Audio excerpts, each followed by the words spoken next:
Oh, yeah. It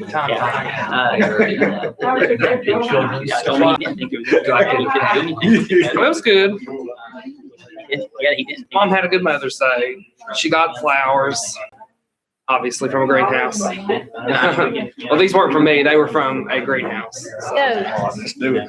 See what happens from there. You know, when somebody buys it, you know, then we can approach them with She this and wanted say, Mom and Dad hey, you know, getting a new addition put on to their if you got any porch, questions. and they're building a new deck on the back, and then they're putting a new top on the front. So Mom was excited. She's going to get to have some different stuff on the front porch. So. How you doing, Doug? Oh, good. How about you? Hang in there, buddy.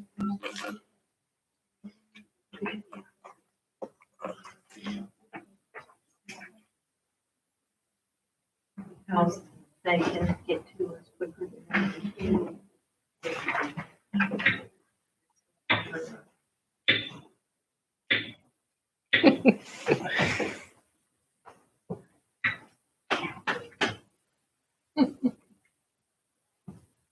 This meeting, the town council will come to order. Please, let's rise for the invocation and the pledge.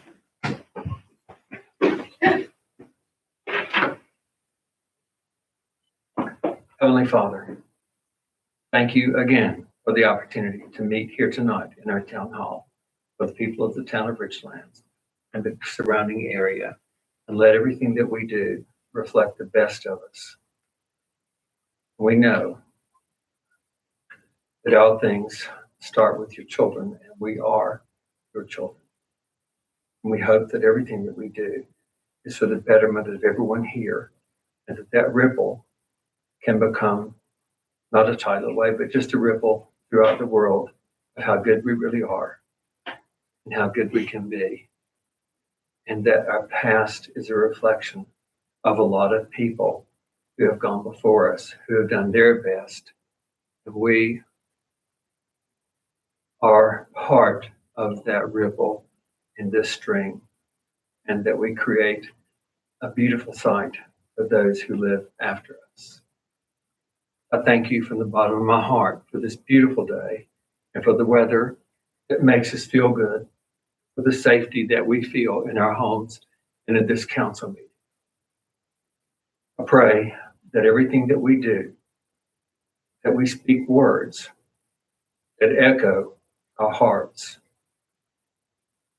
and that the actions that we do echo our words. And we want to thank you, God, for everyone here who is gathered, because we all know that we have the best of intentions, differing though they may be. We are not you. We're only created in your image, and we fall short of the glory of God every day. And we thank you for the opportunity to keep trying. God knows the heart.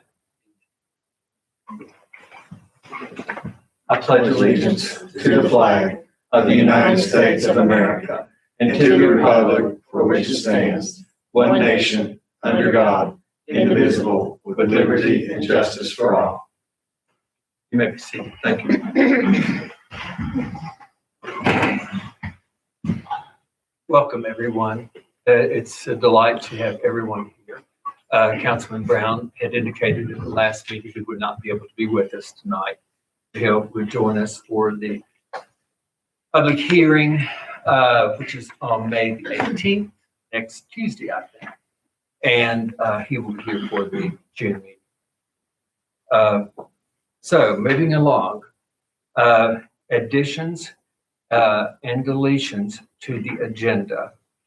The agenda is before you. So I will ask first, is there anyone who has not been able to sign up to speak who would like to be placed on the agenda? Yes, I would, please. And your name, please? Connie Eastep. Connie Eastep.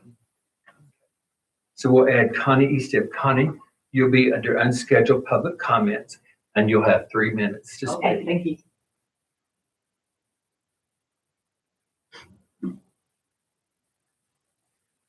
Okay, Connie, I've added you, as have other members of the council.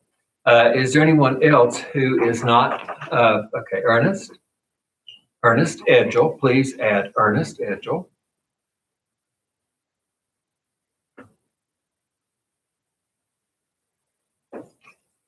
Okay, Ernest, I have you. Does everyone on council have him? Sandra? Sandra Culler.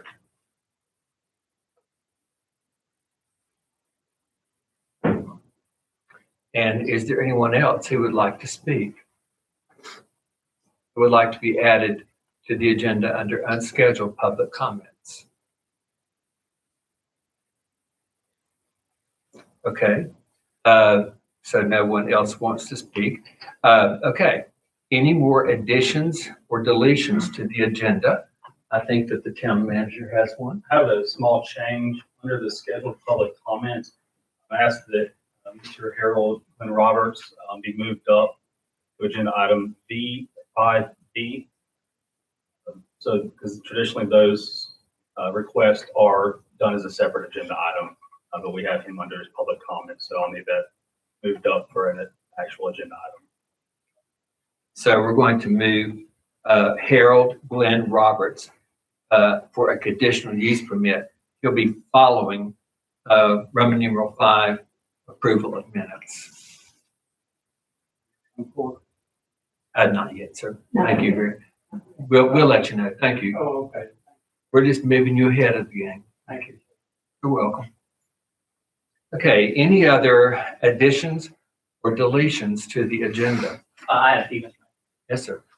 Under attorney comment, if we could strike item B, you're going to relocate.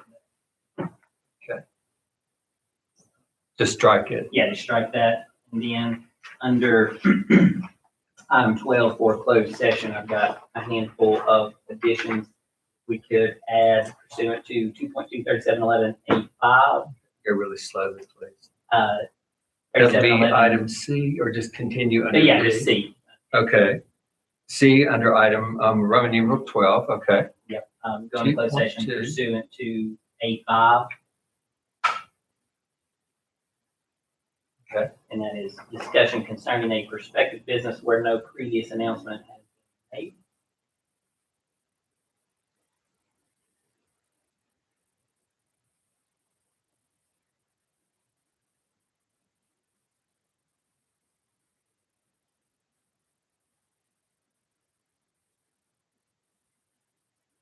Where no previous. Announcement has been made.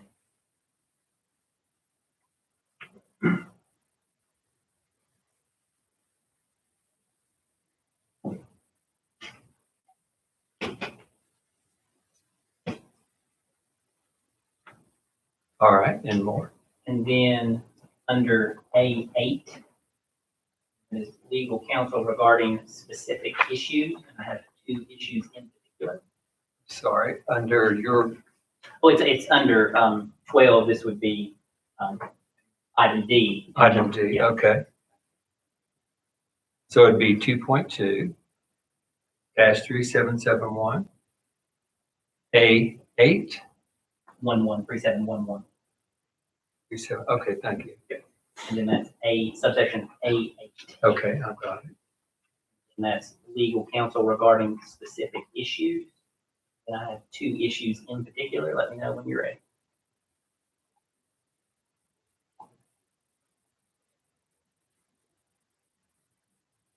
Okay, And the first one is conflict of interest concerns with a community development group.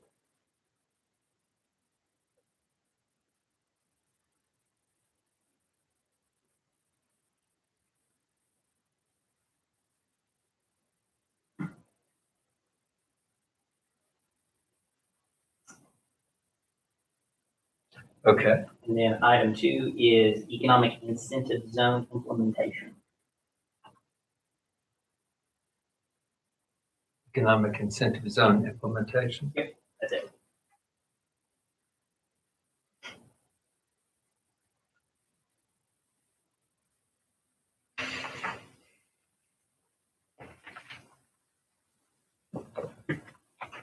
Thank you. Are there any other additions or deletions or changes to the agenda?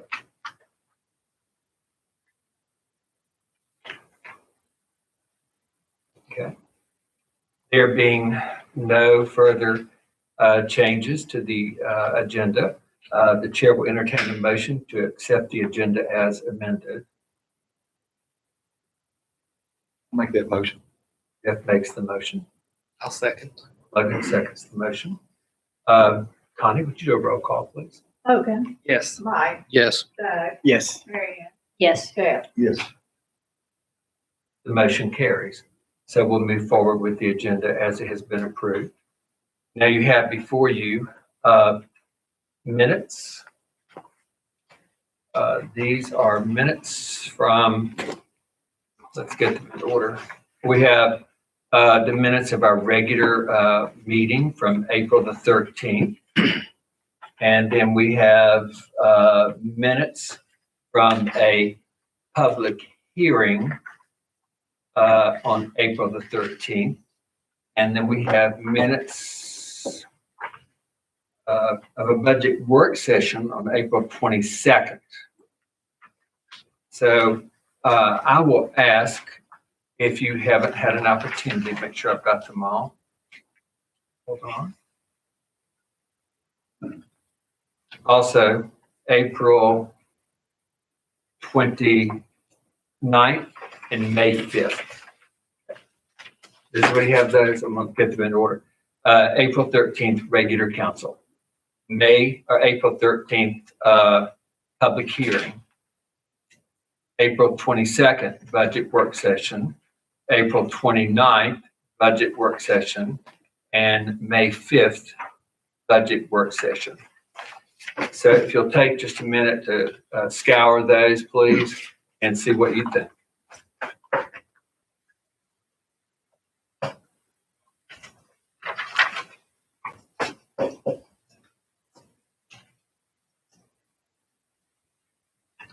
And at any time, if a member of council is ready to offer any changes, corrections, additions, or deletions to the minutes, please say so.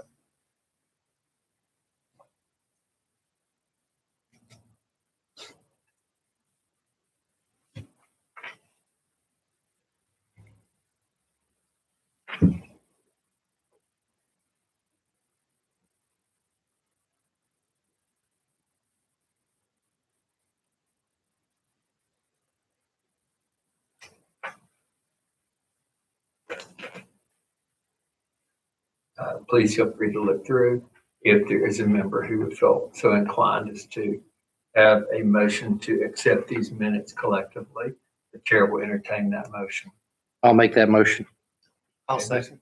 And a motion made by Mike and a second by Logan to approve these minutes collectively as they're presented.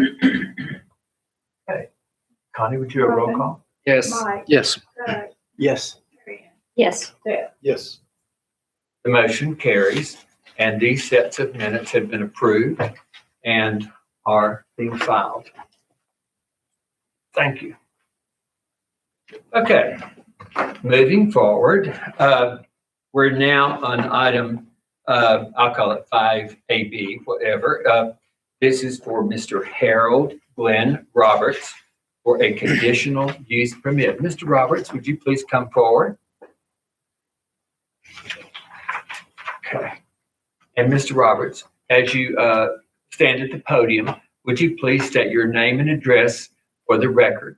Thank you. It's Glenn Harold Roberts. I live at 212 Bay Road, Richlands, Virginia. Okay. Go ahead with your request, sir. I'm here to get a permit, y'all to approve a permit for me to put a trailer on 140 Oxford Street, just below Oxford Square Apartments. There's a double wide between my lot and that trailer park down there at the circle.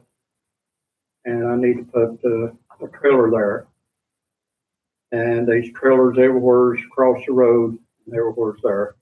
So it's not like putting a trailer around nice homes and stuff. It's the location where trailers are. So I'm at this action for a permit to put a trailer there. Mr. Roberts, I remember you from last year. You came to council We're glad to have you as always. It will be council's discretion. I would suggest, as mayor, that the planning commission, you have an opportunity to study this for the benefit of the council. That is up to the council.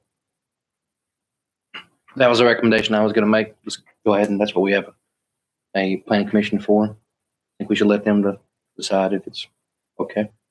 Let them give us their recommendation. Would you care to put that in a motion for? Sure. Yeah, I'll make a motion that the planning commission evaluate Mr. Roberts' request for a conditional use permit. Thank you, Mike. Mike has made a motion for the planning commission to evaluate the conditional use permit for Mr. Harold Glenn Roberts. Is there a second? May I ask a question? Did they have that prepared for council by the next meeting for him? Possibly. The commission meets on the first Tuesday of the month, June 1st, and the council meets on the 8th. Yeah. So I would think, Logan, that they could do that. Well, just so that we can be speedily, for him, I think that would be good. I think There's Mr. some Roberts was very patient with us in the past with a request for your grandson. Wasn't that correct? Yes, it's been my honor to be here too. Well, you're always the perfect gentleman and you've been extremely patient with us. So I do appreciate Logan's comment that we try to have an answer for you next month. Well, God's gave me a lot of patience. I treat people the way I would want to be treated, and I try to treat them the way God would want me to treat them.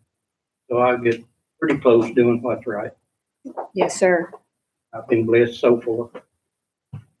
77 years old, been married 59 years, and she watched me twice a day where I needed to. That's why she keeps me in line, And we stay together 24 hours a day, and we don't kill each other. We love it that way. And that's just the way we operate.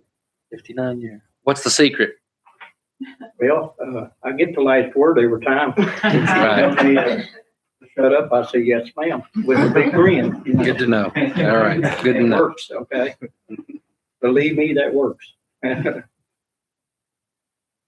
Well, when God puts you together, then it works, okay?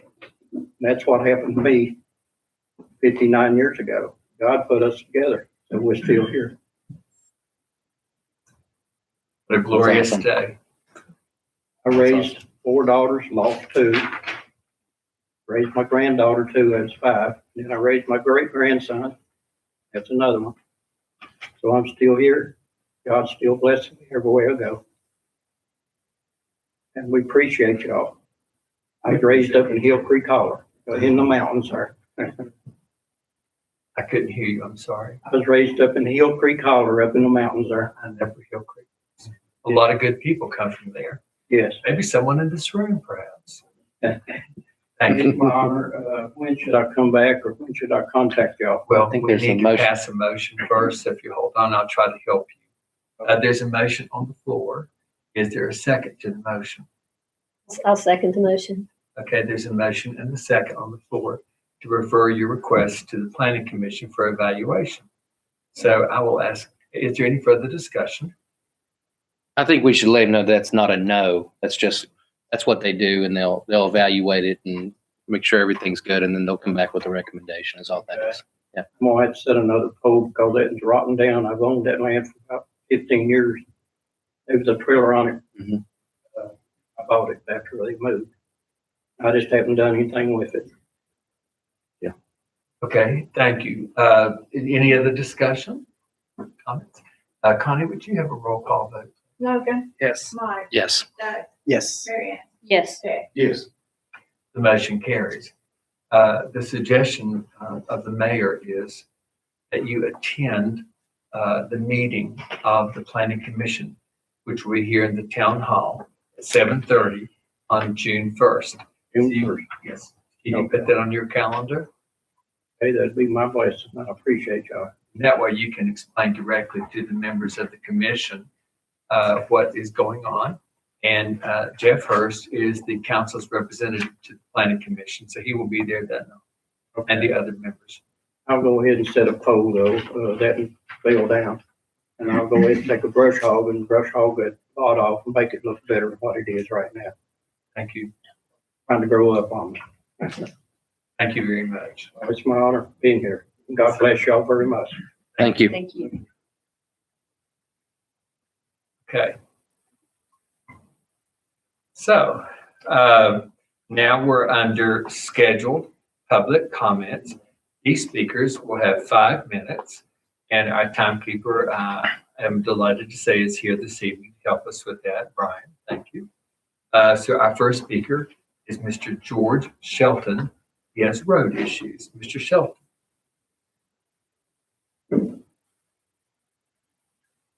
Is Mr. Shelton here? Mr. Shelton out there, gentlemen? Okay. Last call, Mr. Shelton. Okay. We'll just mark Mr. Shelton off. I'm sorry he's not here. So next on scheduled public comment is Mrs. Laura Malo, who has budget issues. And Ms. Malo, would you mind to state your name and address for the benefit of the record? Laura Malo, 262 Linwood Drive, Richlands. Ready? During the discussion about council health insurance, Mary Ann, you said you prayed about that decision. Since that vote, I've had a lot of people ask me how God could allow you to do something so horrible and selfish by giving to yourself when you don't need it and taking from people who don't have it to give. My response to them is always the same. I don't believe God would tell you that this was okay. Since you wanted to bring him into it, I'll tell you what the Bible says about taking from the less fortunate. Proverbs 22:16 says, "He who oppresses the poor to increase his riches, and he who gives to the rich will surely come to poverty." It doesn't matter what you guys do from this point on, how many baseball fields are named after you, how many 5Ks you want to run, or what grants you want to twist. You four have taken for yourselves from people who don't have it to give. You sat here and said you're not sure how you're going to pay for a $2,000 item from the fire department. Well, I've got a great idea. We could not pay for your insurance, Mary Ann, and that would buy multiple packs for the fire department. We should be taking care of that department way before we take care of any council member's insurance. And we also have a council member that's the SRO. That position happens to be the only position in this town that we pay for mileage from his home to the school. And I don't understand how that is fair to every other town employee who drives from their home to work and they're not getting paid for that mileage. The SRO also gets $50 a month for his cell phone, whereas every other town employee eligible for a cell phone allowance only gets $20. You sat here and said over and over that part-time positions aren't allowed insurance, that our IT guy is a part-time position with health insurance.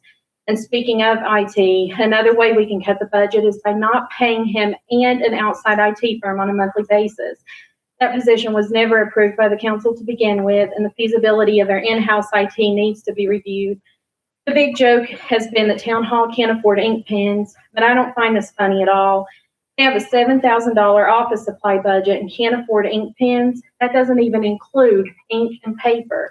So for $7,000, you're telling me that we can't afford ink pens for our town hall. You guys are squandering our money, the taxpayers. You're setting up here, spending our money irresponsibly and asking us to pay more and more to bankroll selfish wants and own personal gains. We have over $120,000 in miscellaneous expenses. And when questioned about it, the answer was the same each time. It's just a catch-all. $120,000 in catch-all expenses. I want to know where that money went and what it was spent on, because that is too much to be unaccounted for. If you can't classify $120,000 into a line item, you need to create a new line item. This is getting ridiculous. We don't even require receipts for per diem expenses. Ask the county or the state or any other town for those receipts, and they'll provide them because it helps with accountability. We don't require per diem receipts. And why is it that when any citizen in this town has a return check, they're charged a fee, but when a council person's place of employment bounces a check, their fees are waived? One of you sitting here right now is delinquent, was on last year's delinquent real estate tax list. and you're about to raise our real estate taxes, but when one of you is not paying your own, how can you expect us to pay ours? I'm starting to see a disturbing trend that certain council members are treated differently than other citizens and town employees. And I will say to you again, sitting on this council should not be about what you can gain from the town. It should be about what you can bring to the town and give to the citizens. There's no accountability with the spending, and if you file a FOIA request, which you're required to pay for, then Marianne and Richard sit here and try to backhandedly insult people over it, specifically myself, obviously. I used to think it was ignorance on your parts, but now I'm convinced that the more transparent you're required to be and the more accountable you're held, then the more citizens are seeing what we're paying for stupid stuff. And Marianne, you also spoke about how easy it is for families to get on state aid during the pandemic. Why don't you yourself sign up for Obamacare or Medicaid to help relieve the citizens of that burden that your insurance is putting on us? Thank you. Thank you. Okay.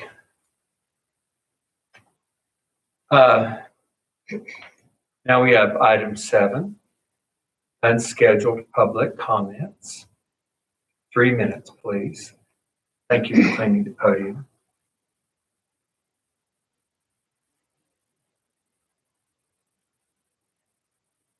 Thank you. First, we have Connie Eastep.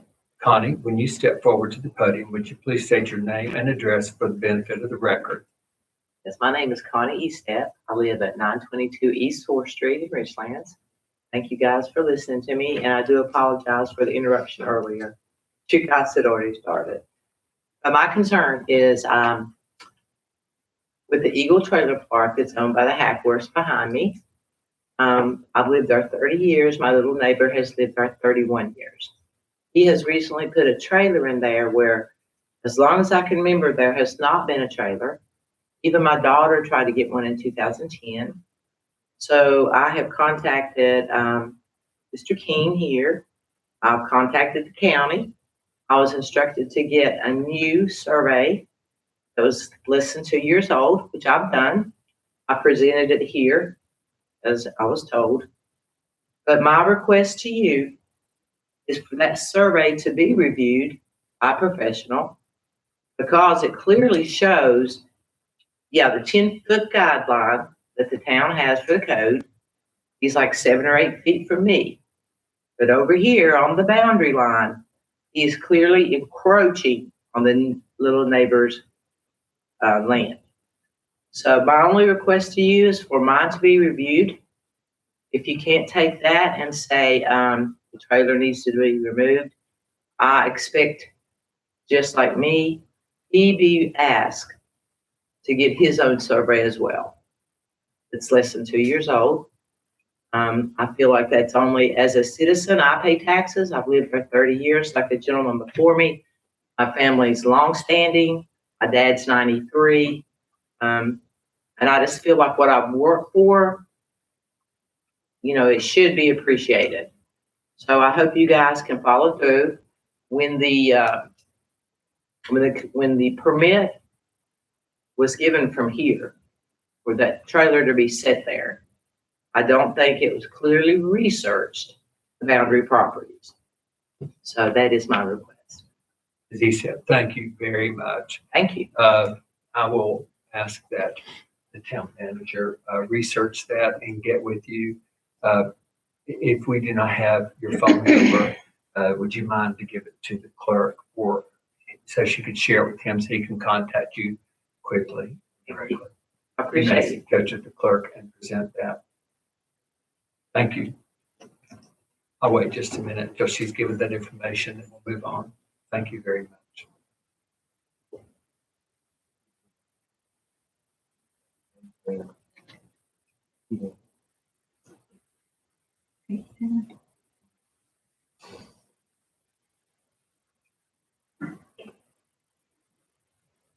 Thank you, Ms. Eastep. Mr. O'Daniel will be in touch with you. Mr. O'Daniel will be in touch with you ASAP. Thank you. Okay. Next, we have Mr. Ernest Edgell. Ernest, when you step forward to the podium, the podium get cleaned. Okay, thank you. Please state your name and address for the record. Ernest Edgel, 206 Terry Drive, Richlands. My first question is, what's happened to your microphone? I think we're closer to this thing now, so we don't need them anymore. When you spoke earlier, I could barely hear you. I'll talk louder. Is Sounds good. there an ordinance about leaving your trash can out all week? What do you mean? I mean, tomorrow is garbage day in Hidden Valley. And if you'll drive around up there, 4 or 5, they're still out there when it's time to pick up again, and they're just laying in the yards. Not everybody, but quite a few of them. And after, I doubt about that. He'll get to that point. Okay. that's fine. But, and I live on a straight stretch in Hidden Valley on Terry Drive. Crestwood is a straight stretch. And if you'll talk to the people on Crestwood, they're concerned about the speed over there too. And there's a family moved down the street there, they've got 6 small children. There's small children up the street, there's bicycles and walkers. Everybody doesn't speed, but there's quite a few that do. Speeding on Crestwood. And if you'll notice in town, they're pretty quick too.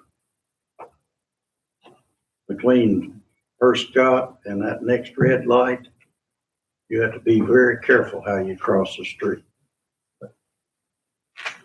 And I'd be interested in knowing how many speeding tickets they write in this town. We probably can find out for you. Not tonight, but we'll do our best. Okay. I'll be interested in hearing about this new ordinance too. Thank you.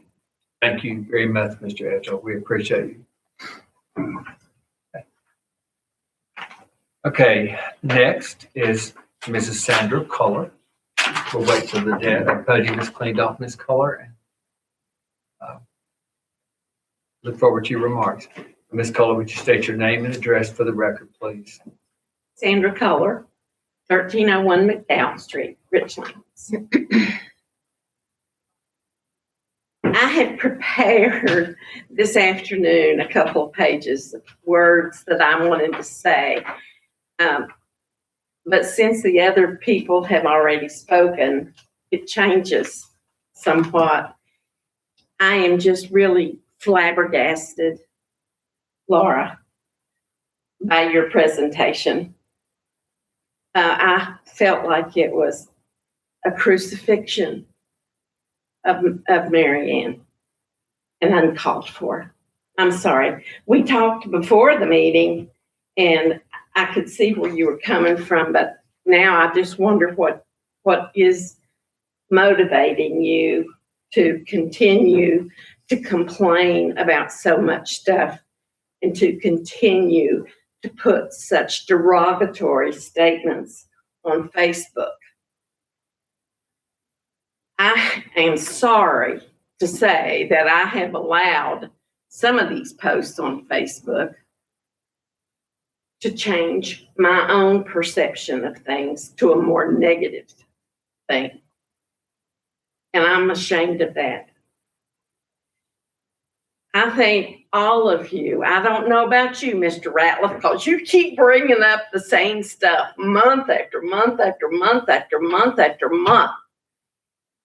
And if I'm not here, I'm listening on YouTube.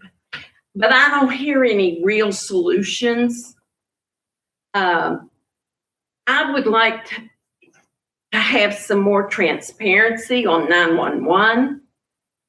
Why is Richlands so different from all the other cities and towns in the state or in Tazewell County? You know, why are we holding out on 911? And then I understand that EMS and the fire department is going to 911. So what's wrong with the police? Can you tell me? I cannot. Can you tell me? No, ma'am. Somebody needs to know. And somebody needs to find out.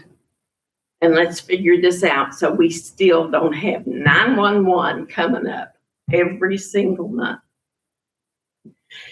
Now, I spent a little bit of time with Adrienne this week, and she was very, very good to show me some certain things in the budget and made me understand a whole lot more, like VDOT and what these roads that VDOT have, the road maintenance, just for how we can spend VDOT money that we get. And we can't spend it for anything but these VDOT roads. 30 Huh? 30 seconds. Oh, golly.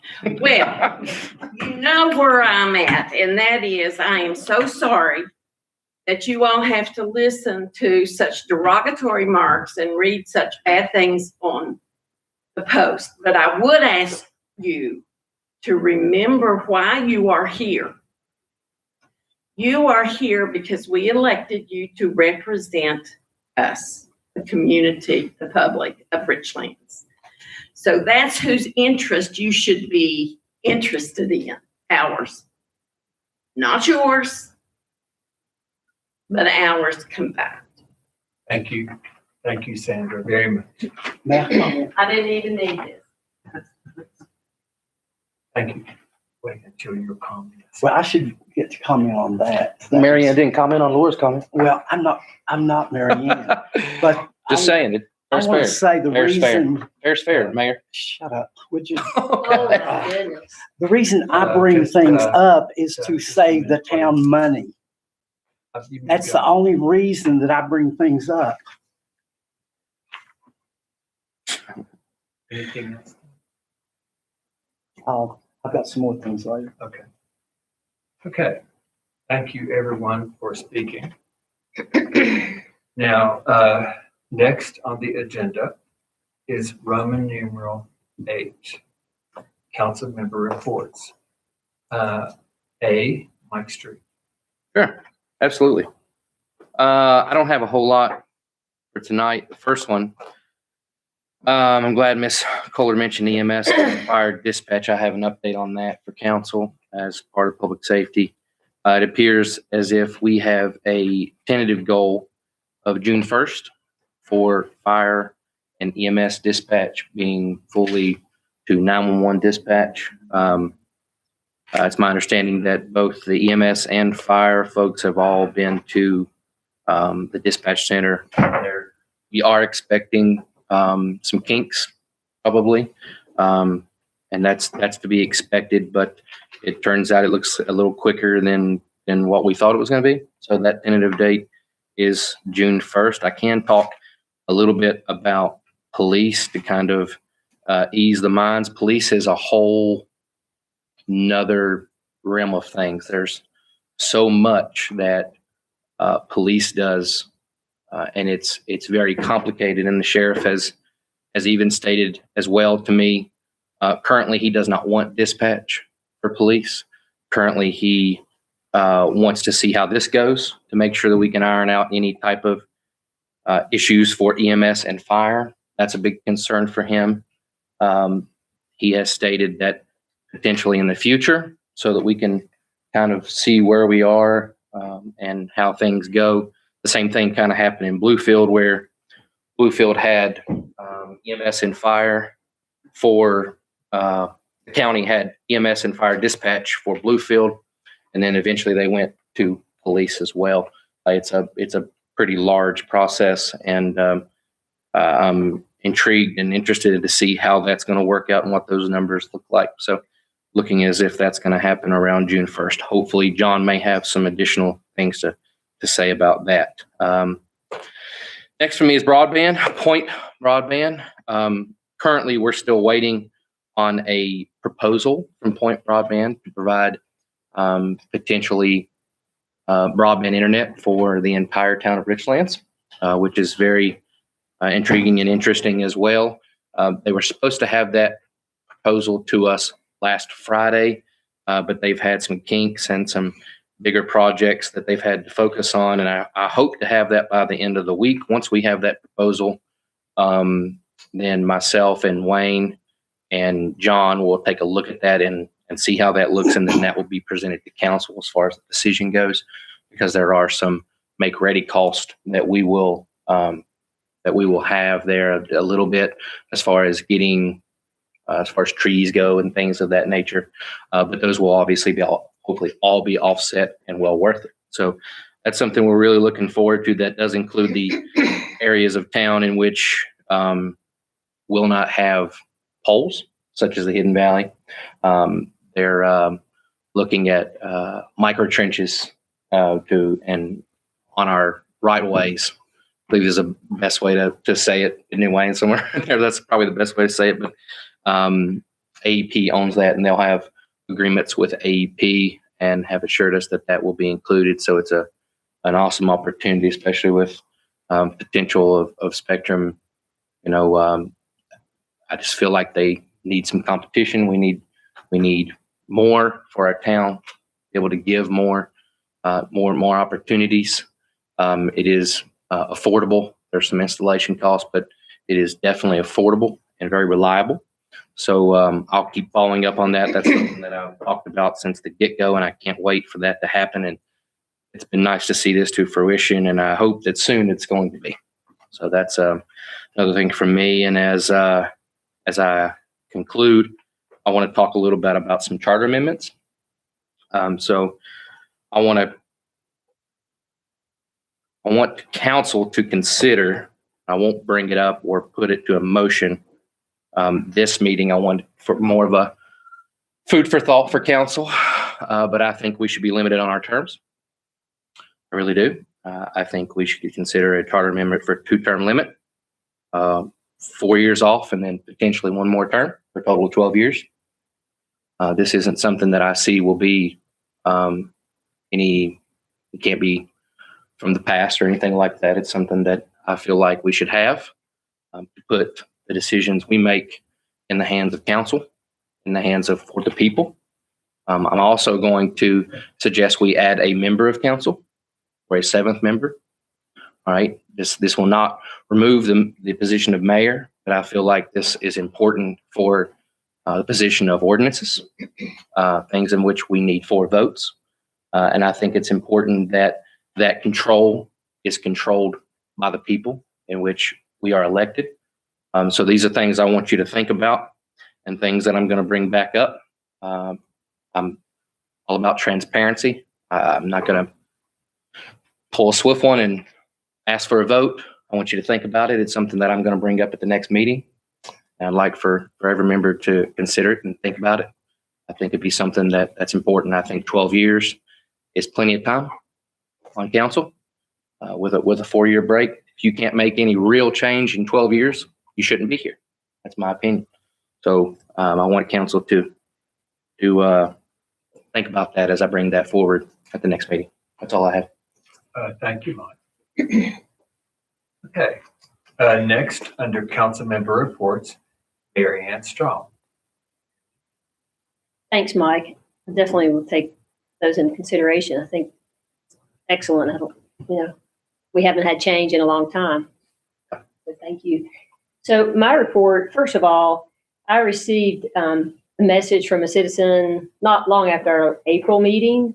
She was a little bit upset that the transformer was being worked on in town, and so businesses were not able to continue working that night. But I spoke to our town manager, and he said that every business that was affected had advance notice. And so the particular business that she had concerns about, I paid a visit there, and the manager said was absolutely no problem that night. He said the town was kind enough to give him advance notice. It didn't affect his business.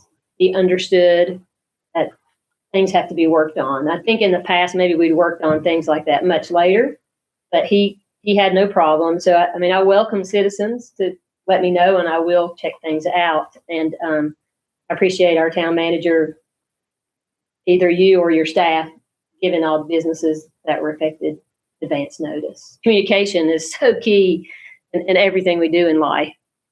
So secondly, moving on to really positive news. At the rec park, we did have our April meeting on the 19th. And for the first time in a long time, we had 100%. We had our full quorum. We had our new members. Such enthusiasm. It was very positive. It was really fun. And we walked in the room and the room was full of people. And I think our new members are bringing a lot of new life, new ideas to the rec commission. So we will meet again, as is customary, the third Monday, which typically follows council, will be Monday night, 6 p.m. upstairs at the rec park. Now, the rec park is closed on Mondays, but the downstairs door will be open, and you just need to come on upstairs. So I welcome you. It's great to have citizen input on recreation. So again, very positive news. The pool, it looks great. It's beautiful. Jessica Reynolds Lawrence, our rec director, said that Dave Askew is our pool expert for all these years, kind enough to still help with that. He said it was the smoothest, best pool opening in 40 years that he's worked on the pool. So that is a huge praise report that we're not having any problems with our pool. So the pool will open on Saturday, May the 29th. That's Memorial Day weekend. It will be open on that Monday. But after that Monday, the pool and the park will be closed on Mondays. That gives us time, especially, we're still in pandemic times, to clean thoroughly. So, and Jessica's very pleased to report she has 10 lifeguards. She could use a few more. So if anybody's listening and you have that certification, please get in touch with her. That was a little bit of a concern when we first started looking. It seemed like lifeguards were going to be difficult to find, but she has 10 and she can make it with those 10, but would like more. And then secondly, we've talked about the new playground at Lake Park. Again, if you haven't been there, you really need to go down there, see the pirate ship. When I've been by there, like after school hours, there are kids everywhere. They love it. And so Lena Mitchell at Appalachian Agency has applied for the grant. It was due on the 14th of April, submitted, and we should know and have the money by July. Now, if you know Lena Mitchell, you know she's the best around. So I have full confidence and faith we're going to receive the grant. And then the project is to be completed by November, and that will be phase 1, which will be a walking trail. I think we calculated it'll take quite a few laps. I know you like to walk, probably, Sandra. No, you don't? Okay, I'm surprised. You're probably a swimmer. Okay. So it will take, I think, about 6 laps to make a mile, but it'll be nice to have a new paved walking trail with benches and then like activity stations around the trail. And last, as far as recreation, but certainly not least, you should drive down to the park and look at the softball field at the far end. It's like a total transformation. It's really nice. And it was all done by volunteer labor and donations. So I'm going to mention the names I've been given. And please, I apologize in advance. If I leave anyone out, it's not intentional. Jessica did her best to get a list. But we're very grateful for the following: the Board of Supervisors, Crystal Arms, C&C Realty, T&T Lawn Services, Off the Leash, Blacksburg, Roanoke, God's Rock Stars, and that's Rocky Hill. That's affiliated with Souls Harbor, Joel Horns Church, God's Rock Stars, Rocky Hill. They've got big plans over there with this group of handicapped, mostly children. Then parents of the middle school team, Chad Vance also helped them, George and Charlotte Shelton, and Lisa and Tom Cordell have spent countless hours down there. It didn't look very nice, but it's something to be very proud of now. This off-leash dog training program donated a fence. So it's super nice. And so the middle school team's allowed to play there. They're not affiliated with the school. So for public knowledge, because I know I had this question, why are they not allowed to use the girls' nice softball field at the high school? And that's because they're not school affiliated. And with COVID and the pandemic, the school board's not allowing, if you're not affiliated with the school, you can't use the facilities at this time. So I applaud this group. They rallied together. and made a really nice facility. And these young girls are super exciting. So we have a rich heritage of successful softball in Richlands, and I think it's certainly going to continue. That's all I have, Mayor. Thank you, Mary Ann. I just want to add one thing about the grant. I don't know a whole lot about it, but it's through senior citizens. And what this is, it's really an intergenerational park. So that means it is for the children and it's for everyone in between. And that is really a good thing here, because we know that we're all in this together, old, middle, and young. And it's nice and it's refreshing to be around children. I'm speaking personally, my life. It makes me feel good. So I like the idea. I'm sorry, I forgot one other thing. There's, like I said, there's so many positive things happening at the recreation park. We also are going to have, it's a group called the NXT Amateur Basketball Group. And starting in May, they're going to have weekend tournaments in May, June, and July. There'll be teams from all around. So that brings money to town. These teams have parents, grandparents. Everybody likes to watch their kids play. So they've got to eat somewhere, buy gas, depends on how far they come, if they have to have lodging. And the really great thing, too, about that for the town is there'll be admission charge, and we've worked out a 70-30 split. The town gets 70% of admission, and we also get to have concession, and we get 100% of that. One last thing is we're also looking at the idea of flag football. That's pretty popular in other places that we haven't had here. So we're trying really hard to reach all age groups with the recreation department. I promise that's it now. Thanks. No, anytime that anyone forgets something from their report, I recall being on council not long ago, and you just forget things. So if you think of something you want to add, it's fine. Make a little Post-it notes, I can remember to do things. Thank you. Next, under council member reports, Logan Plaster. Thank you, Mayor Curry. I do have quite a few things as normal, but I'm very excited, and I know several citizens are excited regarding the nuisance and the other, the derelict structures. They're very excited. I know that since I've been on council, I've reported to council several, along with to former town manager Tim Taylor and to John and to Mr. Gilbert. So I know they're very excited about that. I do have an update for any of those citizens that were following the feral cat situation in town. Julia Winston and I had a conversation yesterday. And trapping began this past weekend, and 10 cats were taken to the Margaret B. Mitchell Clinic in Bristol for surgery yesterday as of Monday. Miss Linda Keene, who we all know, who has come to council to express her concerns, has collected donations to cover those surgeries for this section of cat, or this number of cats. And Julia is also working on funding this progress with Lisa Hess in Richlands. So I think that's a very nice thing that they're doing. And I'm glad to see such quick movement on their behalf to start the TNR process. I've also had several citizens, after having heard last week the electric, through the budget hearing, many citizens have expressed concerns to me after watching that. They're very concerned about the possibility of these increases. I've had several ask me, why are we keeping this if it's not positively impacting? And I know that one of the things that was asked was, why do we not sell it? And it was said, a local customer service and, quicker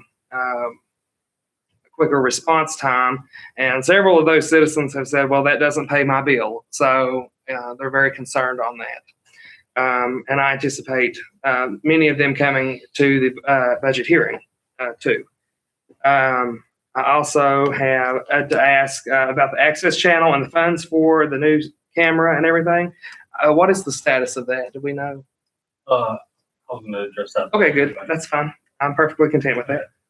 And then you may also want to address this later too, but I wanted to thank John for helping me and the library with the new signs for the animals that are being walked in the library lot and no one's picking up their excrement. So I was wanting to know if those have been ordered. Have they been ordered yet? They've already been installed. Oh, good. I didn't know I that. think they're already out there. Okay, good. Well, great. I didn't know that. So good. I'm very glad. Thank you so much. So I know they're very, very appreciative. And then, of course, I want to thank our town police and our county police and our state police on this National Police Week. I appreciate your service and your sacrifice to keeping us safe. Thank you so much. And I would like to thank Tex and Juanita Sawyers and former Mayor Jan White for the invite to the National Day of Prayer last Thursday. That was such a nice service, and that church prepared meals for everyone that came, and it was just very nice. I didn't get to stay. It smelled very good, but I think everyone enjoyed that day. So I enjoyed it, and I think everyone else did too. And then Mayor Curry had asked last time for Connie's benefit, for the clerk, for us to do some research. And I had contacted Mayor Hoops of Tazewell to ask how they do it, and Councilman Chuck Presley in Bluefield to see how they do it. And they do a camcorder that is focused on the council members, and they also do sort of what we do, the audio recorder. But they also have, in Tazewell, they have a system like I think what we're getting, and they sort of just use that. And they said it works much better. And Bluefield also has a receptionist and a clerk that pins notes down during the meeting. So that's something they do. And then I'm sure that I'm sure that many of you have received calls, but I know I have because I worked with those businesses regarding the crosswalk on Front Street to there at the National Bank. Several of those citizens were very upset, or business owners were very upset that that crosswalk was removed only after 2 weeks of it being installed. They were very concerned about parking. One of the business owners did tell me that they have worked out a hopeful solution for that problem, but they are concerned about their walk-ins with the lack of parking in that area now. And then, of course, I would like to ask for an update for Ms. Wanda Lowe and Mr. Horn and the other citizens on Plantation Drive in Hidden Valley regarding the water issue. I would just like an update on that. And then I did have one last thing, and this was asked of me to read by Derek and Maria White regarding the Chasing the Wild Boar that will take place on Memorial Day weekend, May 29th through the 31st.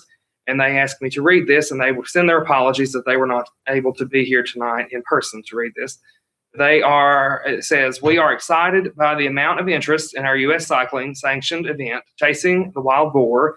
To date, we have 3 elite cycling teams registered, we have more than 80 registered cyclists and over 260 registrations. There will be a mix of professional cyclists, national champions, and novice cyclists that will be traveling from all across the country, California, Texas, New York, Pennsylvania, and all points in between. We have been told by the U.S. Cycling that our event is the biggest cycling event on the East Coast prior to Nationals, which will take place next month. Therefore, many of the cyclists are using Chasing the Wild Boar to prepare for that competition.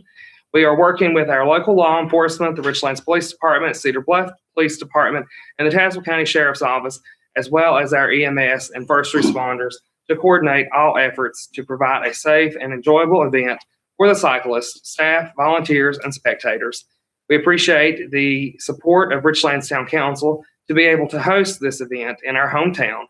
We could certainly use more volunteers and a lot of spectators to show the cyclists, their coaches, and their families what a wonderful community we have, and to cheer the cyclists on as they chase the wild boar. Sincerely, Derek and Maria White.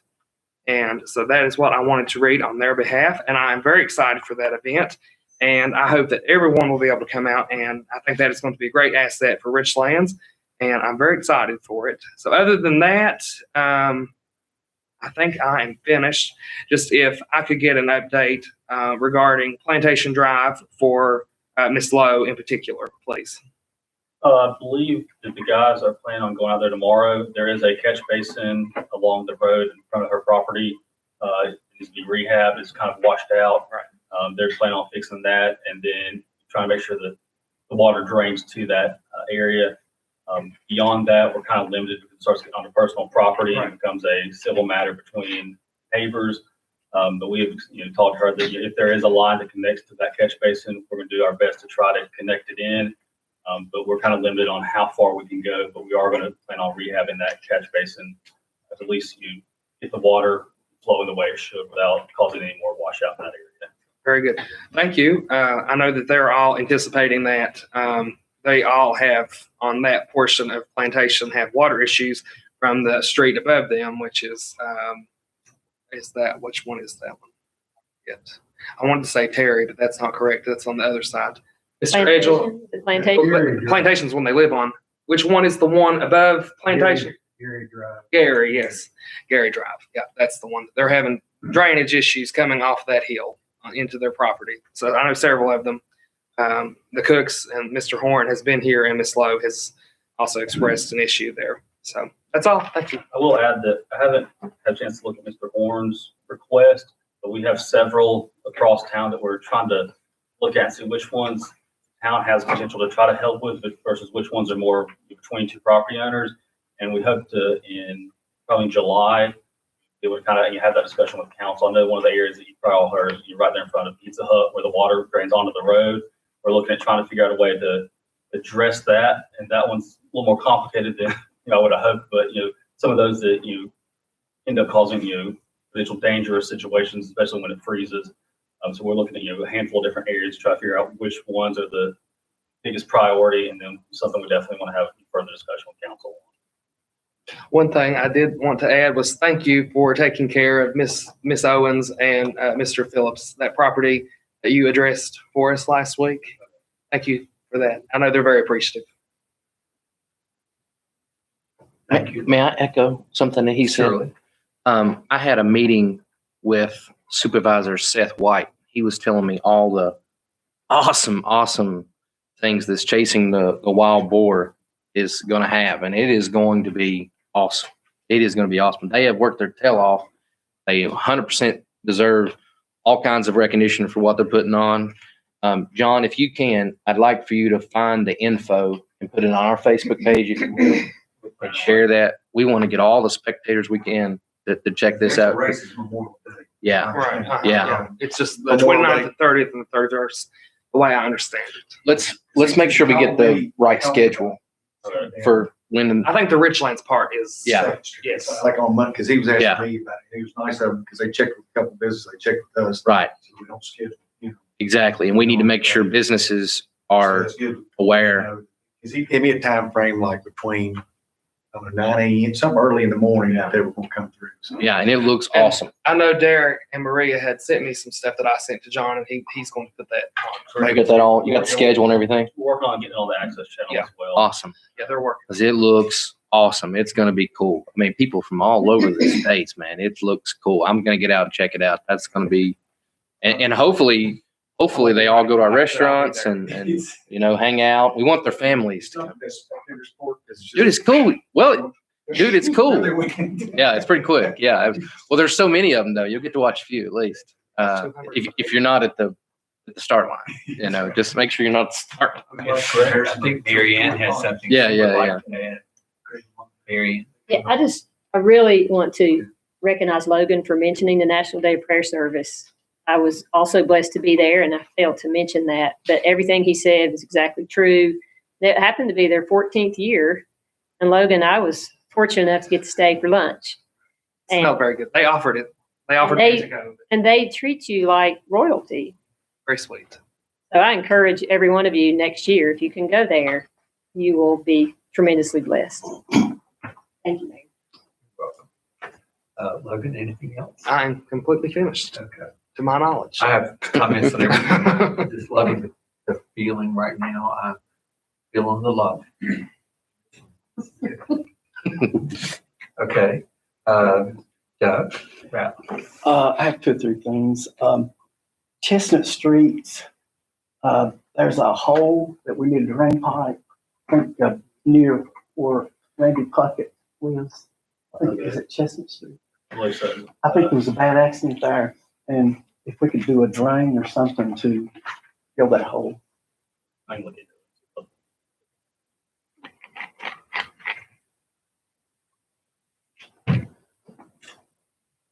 Another thing, if some people wonder why that we constantly bring things up to try to change things for the better. One thing is like 911. If we hadn't have brought it up and kept asking questions about 911, trying to make it safe for the citizens, I assure you, it wouldn't be transitioning now if we hadn't have questioned it. So to get change, you have to bring things up and question them. Okay, one thing I'd like to bring up, which we're always trying to save money for the budget, I would ask, are there any documentation on where the rules changed for the SRO officer in that grant? We questioned the grant last council meeting, and if we'd applied for 1,800 and some hours instead of, I think it was 15 on two positions, we could have saved $30-some thousand for the town. And I would like to ask, I don't know if you know or Chief Gilbert knows, does anyone have any documentation? We were told that the rules changed, that they could not participate after school activities. Does anyone have any documentation on that? I have a meeting scheduled with the sheriff. This is one of the items I plan on discussing with him. I was planning on trying to bring back information, maybe at our next budget workshop, if that would. Okay. I have some, and you can add to it. This is a page from the very grant that we were told that they were not allowed to take part in school activities and all, and that's why they only asked for 1,500 and some hours, which they should have asked like every other town, 1,800 and some. Okay, this is a page from those very grants. It says school resource officers shall also comply with the following. It's got 10 things here. Number 8, within that very grant that you want to check on, that we were told the rules had changed and they couldn't. I'll read you number 8, and anybody can check it out. It will be the responsibility of the school resource officer to be involved in any after-school activities, including but not limited to ball games, dances, graduation, and any other functions deemed necessary by the Richlands Elementary School principal and the town of Richlands Chief of Police. Now, this is from that very grant that we lost $30-some thousand if it was applied right. And I think Mr. Gilbert's out there, or Chief Gilbert, if he has any documentation that doesn't agree with this, I'd like to see it.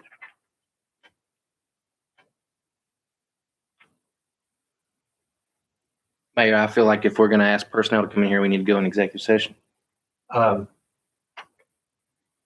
trying to think of the right way to answer your question, Doug. You asked for documentation, and I think it's an interesting question, and that would mean something on paper that counters what you're saying. Is that what you're saying? Yeah, and I think we you're would going to have- check on it. But if you'll look, I think you'll get to yeah, that. if you look on that very grant, these are the rules of it. Said bullet point number 8. Number 8.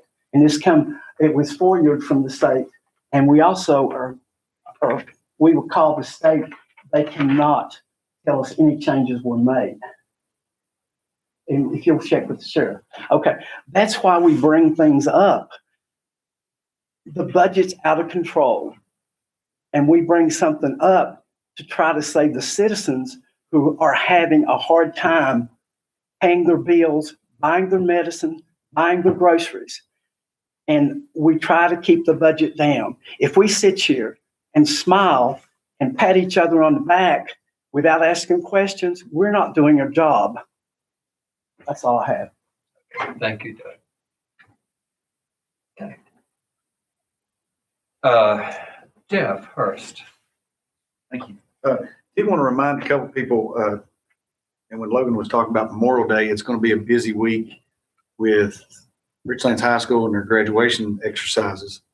The Saturday before, on the 22nd, of course, is the prom. That's going to be downtown at the section house and up to the Greenway area. May 28th is Friday night at 6 p.m. is going to be the senior parade. So sort of got that on your calendars. That's 28. Yeah, 28th. I think it's Friday night. Graduation is the next day. Saturday morning at 10 a.m. So What time? the parade starts at 6. And it usually comes, now it's a little different than The one last year. it comes from the high school. It's It'll the start one- high school I parking did lot. one last year. Like Yeah, it. Okay. yeah, it's similar to that. And on that note, I think the banners look great, and we're excited about our graduating seniors. Yeah, they look awesome. Everybody in the school system, especially with Teacher Appreciation Month, and I know Teacher Appreciation Week was last week. So thankful for educators and all those that have weathered the storm this year. I know it's been quite the difficult circumstance.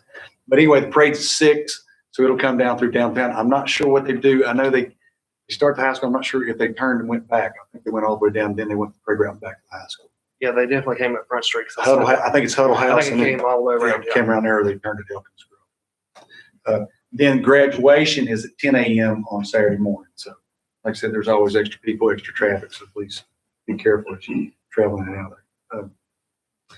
The other thing I was going to mention too, I think Doug, Mr. Puckett called me too about Chestnut Street. I didn't know, I thought, Mr. Daniel, you guys looked at it a little bit today. We drove by and I wasn't quite sure what the request was. Yeah, I drove down there too. There's one ditch on the right as you turn, but it looks like there's a property fence there, but there's a buffer between the street and the house. That maybe what he's talking, because it's a big dip, but I don't know if that's their property, how far it extends from ours. It's right near the road, and it's a dip. Oh, it's right. Big enough for a car to go in. Oh, it's long. Oh, yeah. I mean, it's like And- a table. I think there was an accident. Maybe Chief Gilbert can tell us, or someone, but Randy said there was a bad accident maybe last week. That maybe we better do something. You'll give me his contact time. It's narrow. Yeah, like I said, it's pretty narrow down there too. So please exercise caution is good. And the one other thing I had, in addition to, I know Logan talked about some of the budget comments and what we've had. I was thinking about, a couple of people have called me about the possibility of maybe, and I don't know if we've ever had one, is like a contractor's fee here in the town for contractors that come in to do work. As far as outside of that, I guess it's sort of different than a merchant's license per se, as far as a business goes, but they would have to pay maybe a contractor's fee, which was, so many dollars for, a year's worth of time. So if they did 3 or 4 jobs, they just had to pay it once. But I thought about that as a possible means. I didn't know if we've ever had one, or if you can remember if we ever done one or tried to. Been discussed, but we haven't had it yet. And I did attend the planning commission as my first meeting. The weather cooperated with the planning commission side of it, so I was able to attend. And the meeting lasted 35 minutes as opposed to a rec commission meeting, which is usually 4 hours and 35 minutes. So it was nice. It was a pleasant change. No, but I'm excited about the rec commission. I talked to a couple of new members, and they were excited about just being, and of course, Mr. Earls, who's our secretary, he was like, yes, finally, we got minutes and we could approve, and they got a lot of stuff. So I'm thankful for them. I'm thankful for them. That's all I have. Okay, thank you, Jeff. Mr. Brown is not here tonight, so I'll move on to mayor's comments. First thing, I have several things that I'll talk about.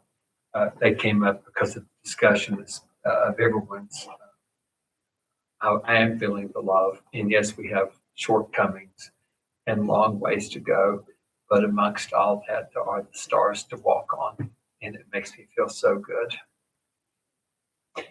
First off, regarding the crosswalk, I know that people were very disappointed in that. Mr. Davis contacted me, and he said to share this, that it will be, they're trying to develop a business down there. I don't know what it is. I've heard so many things, but I don't know.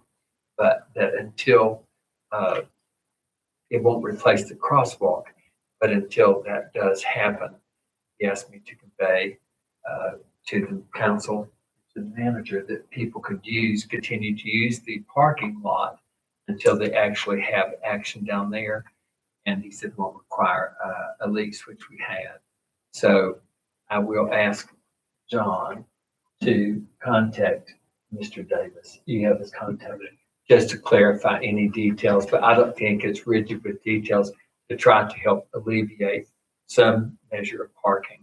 So that helps a little bit. It doesn't replace the crosswalk, but it does help some. The next thing, thank you for looking into Connie's, the things that can help Connie. And I appreciate that. And I've read the minutes for so long, and it is quite challenging to write that much. And what I said was, if this is what we want, then she does need some kind of technological help, because it's almost impossible to capture it off of this small recorder, accurate though it is. And handwritten notes. So I'm hearing a couple of things that you picked up, Logan, were someplace, as well as the clerk, that has someone who's also taking notes. Okay. Bluefield. They have a receptionist as well as their clerk that take notes, according to So they're Councilman comparing Presley. your notes. Is that pretty much what it is? And they also have a camcorder. Both Tazewell and Bluefield have a camcorder as well as an audio recorder. Okay, a camcorder. And what were the other things that you, was that it pretty much? I would hope that council would consider investing in something that would make the clerk's job more easier and more accurate, so that when she is trying to write these minutes in detail, that it will help her or him or anyone in the future to be more accurate. So I don't know where to go with it, but I'm sure cost is a matter. But I think it would be a good investment. I can't imagine that it would be that much money. With Tazewell, I know that they have a system similar to what I hope we're getting. And I think that's their camcorder. Okay. Well, Connie has it. what I kind? did ask to get a copy of the councilman from Tazewell, and I think they're just summarizing it, the way it looks like. They had maybe 10 pages on some 8 pages.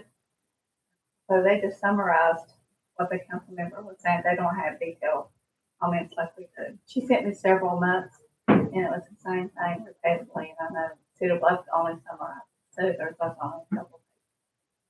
Well, But that's it's up to you. They yeah, don't that's have- something exactly that council would have to decide what kind of minutes that we want. As I said, actually what we're doing is like a transcription. And if that's what we want, we're really going to have to get down to the technology to make that happen. So that when our minutes are accepted, we know, and the clerk knows, and we know that they're as accurate as they're going to get. In my time on council, I have been through, we've experienced several clerks. Beverly Van Dyke was the clerk here for many, many years. And she was trained under the late Carlisle Mahaffey. And he said, just the facts, ma'am, which are council actions. And so that's how she wrote minutes, and they were accepted. But maybe they were too slim. Maybe we want something a little more detailed. But I've really asked that council consider a plan of what do we want and how we're going to achieve it. These records are our written history. And when people do go back and read them from 10 years ago, they read it and they see all the things that are in it. And it's important that it be accurate. So I've said all I can do. The rest would be council action. May I? Sir, Would it work, just a suggestion, if we recorded it and have a recording and keep it on file and let you summarize it? That's just for the council to think about.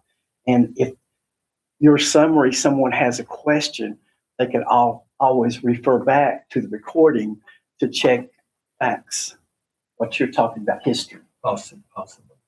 I mean, this is going to be a council. It's not easy to read all that. I think Frank was recording it, but now he can't record it. Correct me if I'm wrong, if the microphone's right. Not with the setup it is now. It is recorded on YouTube. Sometimes YouTube don't interpret correctly.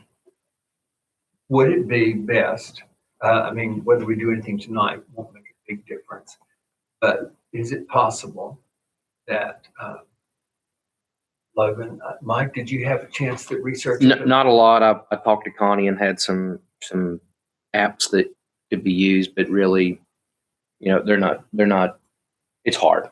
It's really hard to transcribe every single word. Yes. Right. It's pretty impossible, really.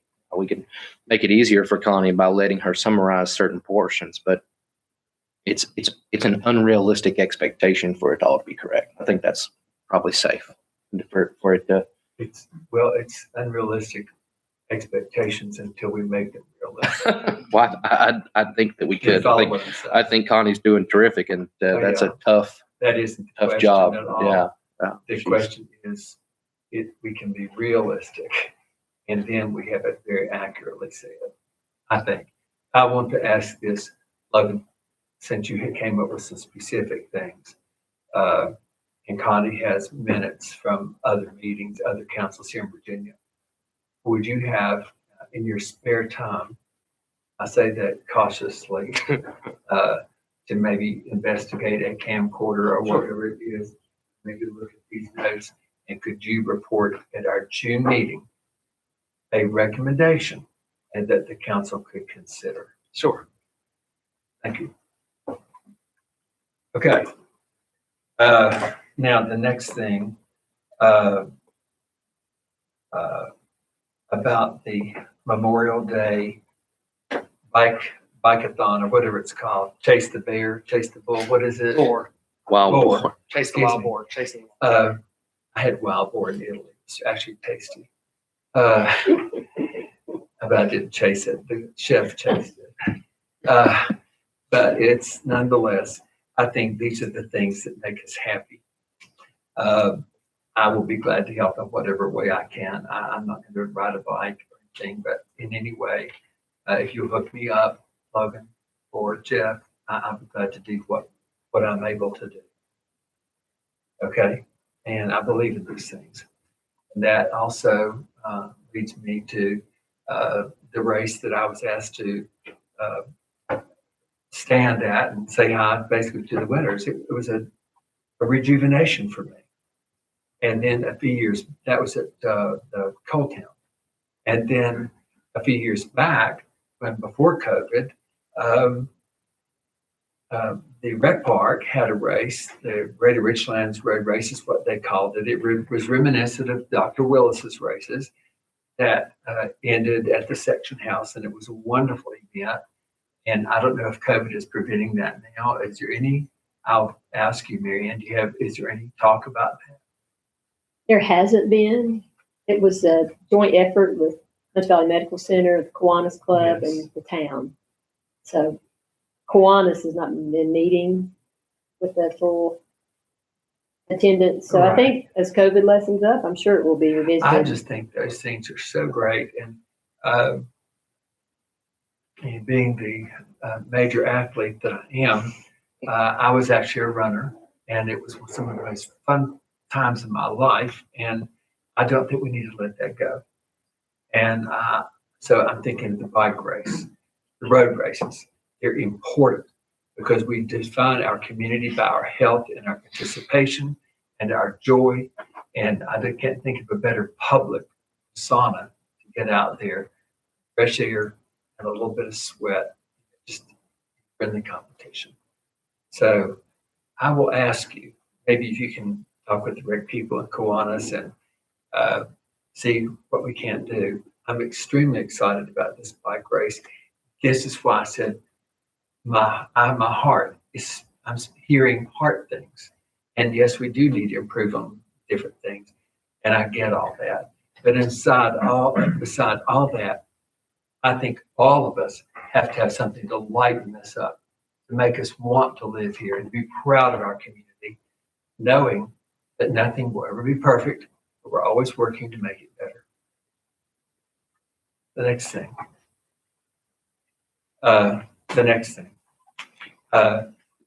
I know at the last meeting, there was mentioned that there were vacancies on the Richlands Industrial Development Authority.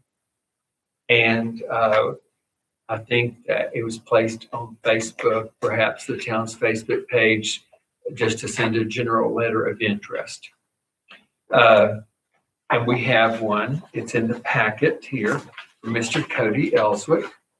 I'm not sure I know Cody, but I think I do, but it doesn't really matter that I know him or not. It's what he's interested in doing. So that's one person I think that council should consider. And the other, I got a message today from the chairman of the IDA, who is Barry Alley, and Reese Strong, who is Mary Ann's son, who has served on this before, had been asked prior to our other meeting, and he had called and said he would do it. So I'm throwing out two names for consideration. I do not know Mr. Ellswick, but he wrote very well. I'm looking at those things. And so it's up to council if they would wish to move on these two gentlemen, Cody Ellswick and Reese Strong.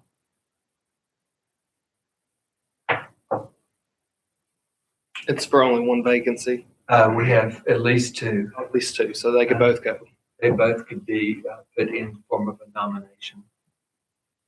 They've had trouble. I think everybody does from time to time have trouble filling vacancies on commissions or industrial development authorities. You know, you ask people sometimes and they're unable to serve. They can't get to early morning meetings or things in that. I mean, and I've had that in my own life, tons of it. So I'm just suggesting those are up for consideration. It would take council to do it. I'll make a motion that we appoint Cody Ellswick and Reese Strong. There's a motion on the floor for Cody Ellswick and Reese Strong to serve on the Richlands Industrial Development Authority. I'll second that motion. Okay. Is there any discussion about these two gentlemen? Would you like me to read this? I enjoyed it. Yeah, it's great. Would you like me to read this or not? It's I think we all got it by email, and We do. it was an excellent letter. Yeah, I mean, Very it's well written, very impressive. Yes. So, I should abstain from the vote, and I would have, okay. since both names are Well, in the motion. can we have can we rescind the motion? Can you retract, and we'll have a new motion one at a time. Okay. Will you retract your second? yes, I retract Will my you second. retract your motion? I'll rescind my motion. All right, so we'll have a motion for Cody Ellswick. I will second that motion. Industrial Development Authority. There's a motion on the floor to appoint Cody Ellswick to the Richlands Industrial Development Authority. A motion and a second. Any discussion on Mr. Ellswick? Connie, would you a roll call vote, Logan. please? Yes. Mike, Yes. Doug, Yes. Mary Ann, Yes, Yes. And now, the chair will entertain a motion concerning Mr. Reese Strong. I'll make a motion to appoint Reese Strong to the Industrial Development Authority. And there's a motion on the floor for Mr. Reese Strong for the Richlands IDA. I'll second. And there's a second by Mike. Any discussion on Mr. Strong? Mrs. Strong, I will would you like to abstain. abstain I definitely will. for personal reasons? Yes, sir. I'll put it, is that acceptable? Yes, sir. Does council accept her abstention? Okay. Roll call vote, please. Logan, Yes. Mike, Yes. Doug, Yes. Yes. The motion carries.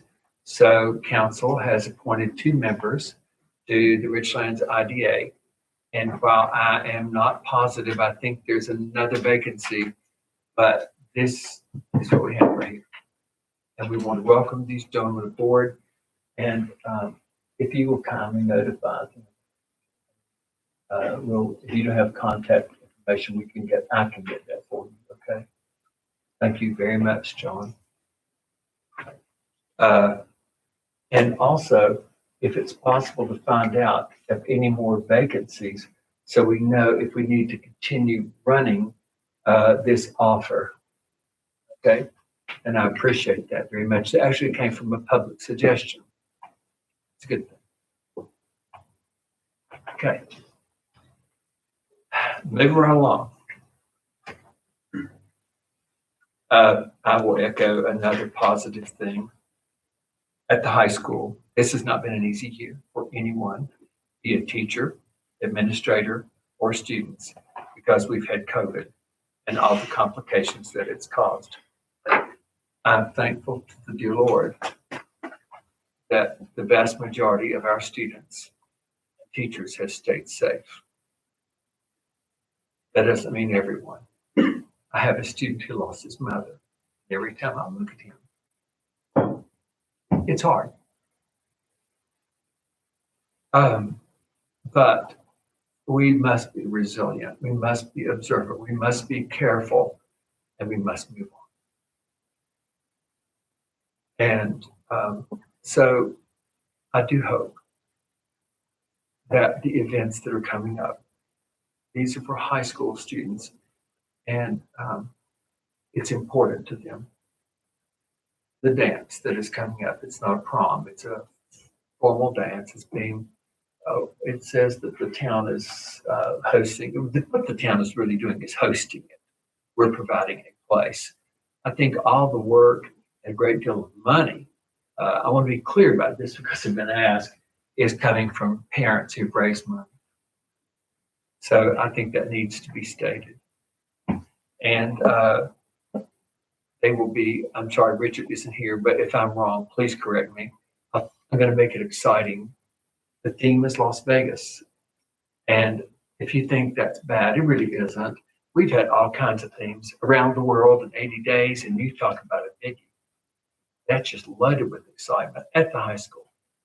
So I think that they'll be using Norfolk Street, Front Street, and Suffolk Avenue. And if you know where those are, and everybody should know, that's the main area. And somehow they're going to use the Greenway. They've asked for use of the section house, and we're gladly having it as a place for photos, general photos for parents and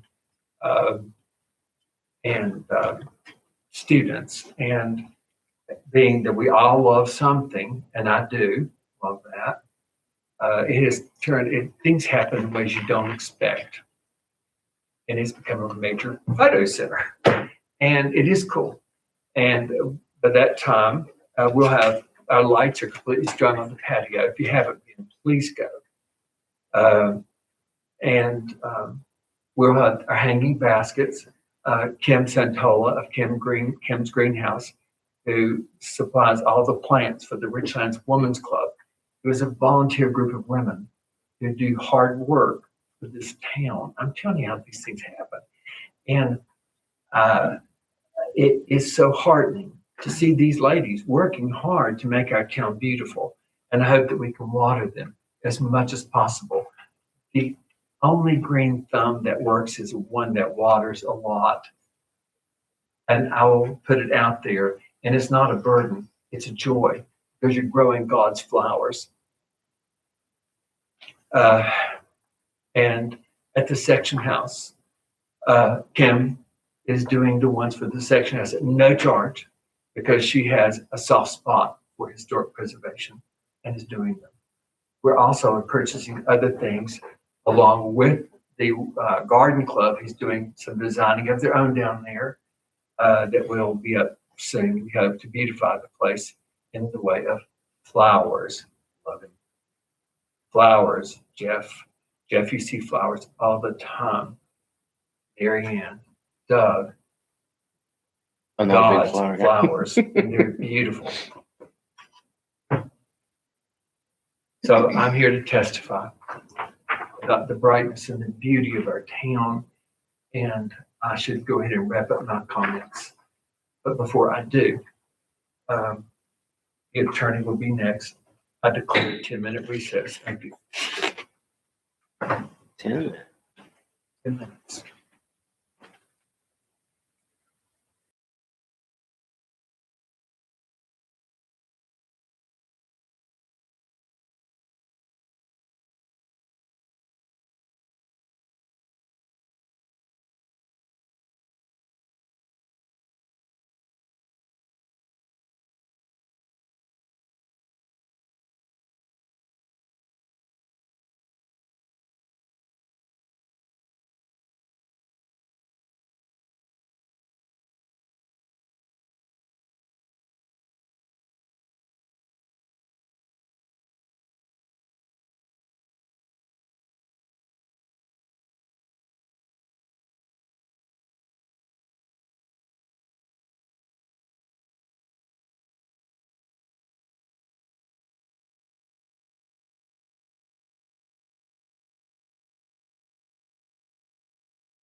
Council is back in session.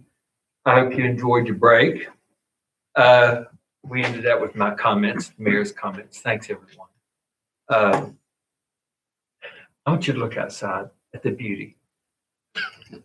Honestly, it makes your heart sing. And sometimes when I get all pent up, I have to look in the distance. Okay, that's everybody. Me too.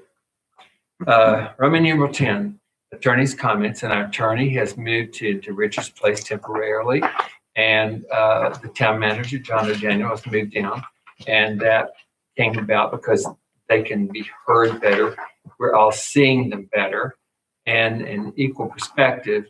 And it is the round table, so to speak. Okay, so to speak. All right, attorney's comments. Take it away, sir. First item we got here is consideration of the nuisance ordinance that we read at the last council meeting and then had the public hearing on prior to today's meeting. So I will run through the second reading of this, and then if council would, if Mr.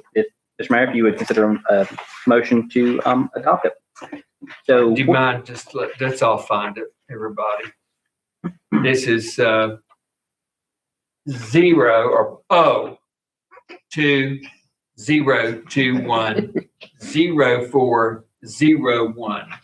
Is that correct? I'm not sure. We should do it one more time. If you insist. Connie is running us off a clean copy of that to correct my typo and get that It number was more incorrect. about me. I heard about it. And my confusing zeros with O's. So I stand corrected. Properly so. Thank you. Mrs. We Wolf, appreciate Thank you. Okay. Shall I take it away, sir?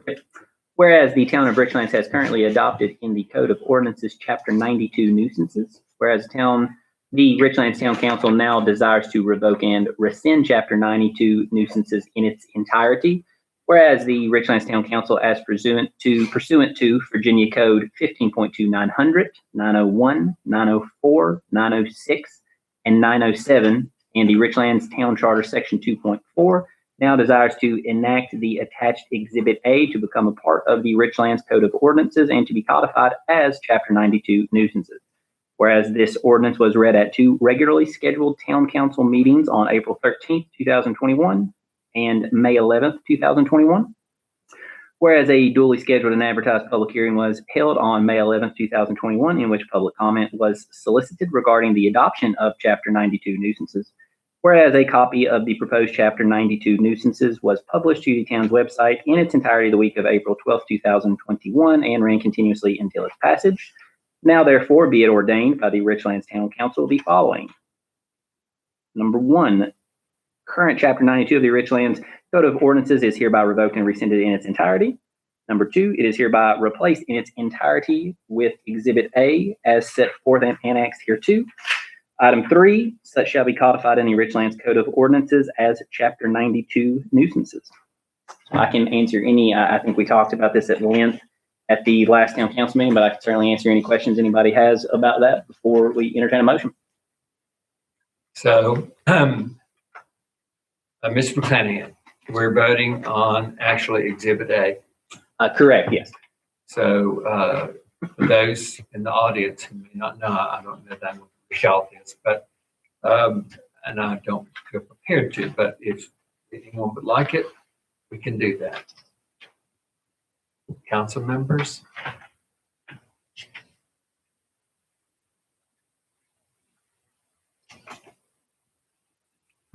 Just a brief summary. This is like a little index for it, may I say. Definitions, 01, 02, removal or disposal of trash, cutting of grass, weeds, and running bamboo, penalty. 03, removal, repair, etc. of buildings and other structures. 04, prohibition on the keeping of inoperable motor vehicles, etc. on residential or commercial property, removal of such vehicles, penalty. 05, removal, repair, etc. of buildings and other structures harboring illegal drug use or other criminal activity. Charter reference. Richlands Town Charter Code, Section 2.4. Power to make regulations for the preservation of safety, health, peace, good order, comfort, convenience, morals, and welfare of the town and its inhabitants. And then it goes on at length, give definitions to all these things, such as what is a nuisance, a responsible party, what is an inoperable vehicle, and that goes quite far. And I'm just summarizing, highlighting actually.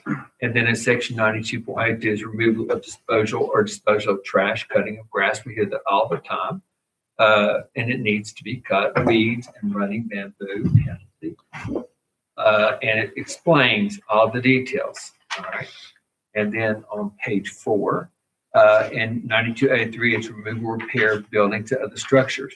And I read it, and I'm no expert, but I did read it. And so if anybody needs clarification on that, I think now's the time to speak so that Wayne could help us.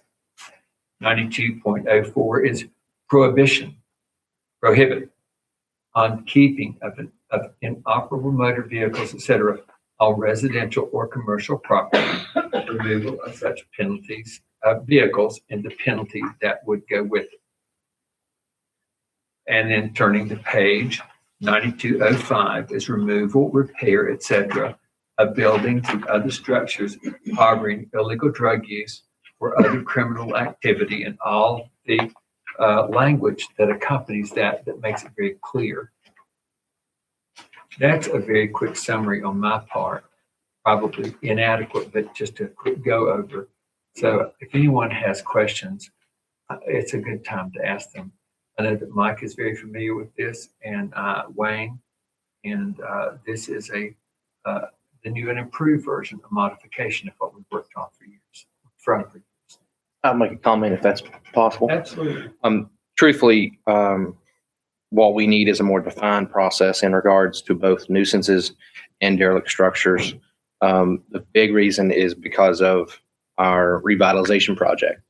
They've already expressed how important and imperative it is to have a fine and defined process for nuisances or derelict structures, and how important it is to have that and keep that in place. And I won't say that it increases our chances for the grant, but it certainly makes us look better if we have a process in place for that. So it's very, very important. And I think it ultimately, I've taken some complaints about, certain properties as well, as Logan mentioned. And I think it's important that we make our town look the best that we can. So if we can incorporate something that's going to help that, I think that that's more than reasonable.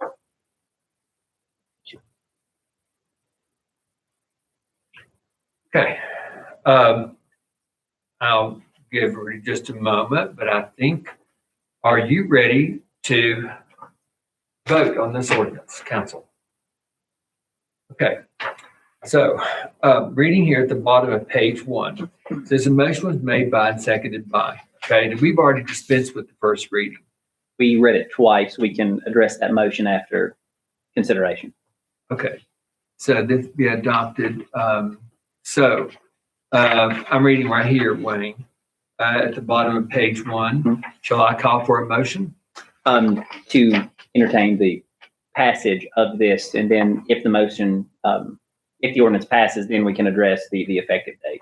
By default, under the charter, it's 30 days. Okay. I had just kind of picked June 1st out as a good first of the month starting date, but that's certainly flexible. We can change that. Okay. And what I was trying to say, and I may be wrong, please tell me. We've already dispensed with it. We've already read it. So we haven't did dispense with it. We Correct. read it. We read this for the first time on April 13th and then today.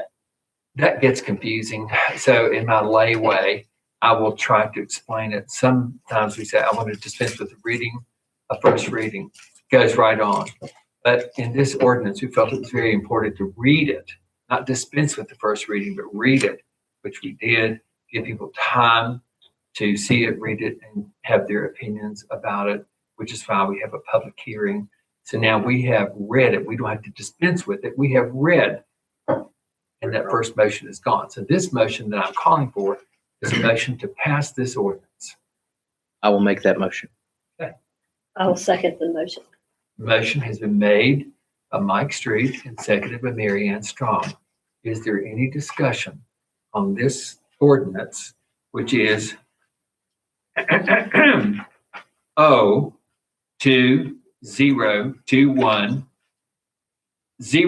020210401 nuisances? Gotta get it seriously. I want to be right. I goof it all the time, but it's okay. Hearing no discussion. Wait, I've got, Go ahead. sorry. You've already discussed that we have some things that we need to clean up. So I'll vote for this if council agrees that we need to clean up our own messes, okay? Like we've got a junkyard over there, and I think you're taking steps, Mr. Daniels, to alleviate that. For the street department, Yeah. I mean, I've looked at it, but from what I can tell, unfortunately, it's kind of the beast that it is. It's a public works department. We're limited with how much we can do beyond potentially moving that facility to another location. I guess what I'm speaking of is things that we don't use. There's things that we haven't used in years. And I would rather, I hope the council would too, and the community, if we're not using something, sell it, get rid of it. Oh, yeah. And maybe with that, we can buy new trucks and things that we need and clean up. I guess what I'm saying, I'll vote for this as long as it pertains to the town also, okay? That we take steps to clean our messes up. And I think you're doing that. Just look at them, get rid of the junk, and let's buy new stuff. Thank you, Doug. I have a question. I'll have to kind of mind to answer this. I understand the goodness that you're trying to do. Can we have a caveat about someone voting for it? The caveat, how does that affect Doug's vote? I don't think that it does. I understand what you're saying. I just don't know that you can qualify that. Oh, I'm just saying, Sure. I'm just bringing it to our mind that we're asking the citizens to do something and we need to think of the town. And I'm not qualifying my vote for that. I'm just saying, I'll vote for it, but I just want to remind the council that I don't want to ask the citizens to do anything that we can't clean our own house. That's what I meant, Mr. Mayor. I'll agree with Mr. Ratliff. What we can do, I think we should. Just because you come off this exit and it's right there, not to say that, they haven't tried to do the best they can, but, I agree. I think, we could probably do better, probably. Let's just take a look at it. I know in Lebanon they have, and I guess a lot of places, maybe even where you were at, surplus sales. We've got one planned. It's just wait until you can have one with COVID. So we have a few items that we have ready to sell. Just wait until we can have that process start. Okay, any other discussion? Madam Clerk, will you do a roll call vote, please? Logan, Yes. White, Yes. Doug, Yes. Mary, Yes. Yes. The motion carries. We have adopted the ordinance, and I think that Wayne wanted to make note of its effective date. Yeah, if everybody's comfortable, the version that Connie's got that we're going to run a clean copy off for execution reflects an effective date of June 1. If everybody's comfortable with that date for this, if you would entertain a motion to make this effective as of June 1, 2021. This is still the nuisance one, or? Yes. Yes. By default, the charter just says 30 days from adoption unless there's an additional motion. Okay, so we're just a little less than 30 days. Okay. I'll make that motion to make effective as of June. There is a motion on the floor that this ordinance will become effective, take effect on June 1st, 2021, as pursuant to section 3.8 of the Richlands Town Charter. Okay, there's a motion. Is there a second? I'll second. Logan seconds. Is there any discussion?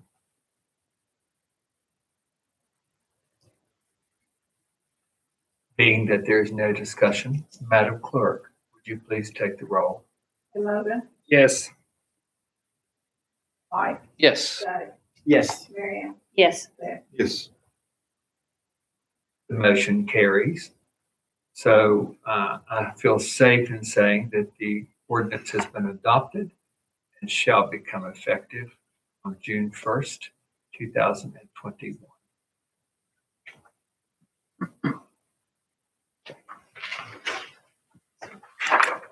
Okay, let's see.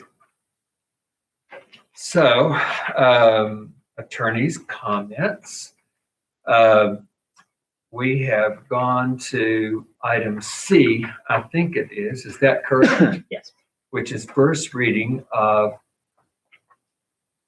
O-2-0-2-1-0-02 derelict buildings tax abatement program. Are we acceptable? Put on my paper 5. It is 5. It is 5. You messed up. What did I say? 2. You said 2. Oh, my bad. Heavens. Going back to February. Oh, 2021-05-02. Done. Okay. Sorry about that, guys. Oh. You're fine. I will get to this first reading and then I'll have some further explanatory Okay. comments on this. Do we have the copies of it here so we can? It should be in your packet. I believe we Okay. handed So we those have a out. copy in front of them so they can see it. So derelict structures, blight abatement, and tax abatements. Whereas the Richlands Town Council now desires, as pursuant to Section 2.4 of the Richlands Town Charter and Virginia Code 15.2, 907.1, to adopt certain additions to its code of ordinances pertaining to derelict structures, blight abatement, and tax abatement.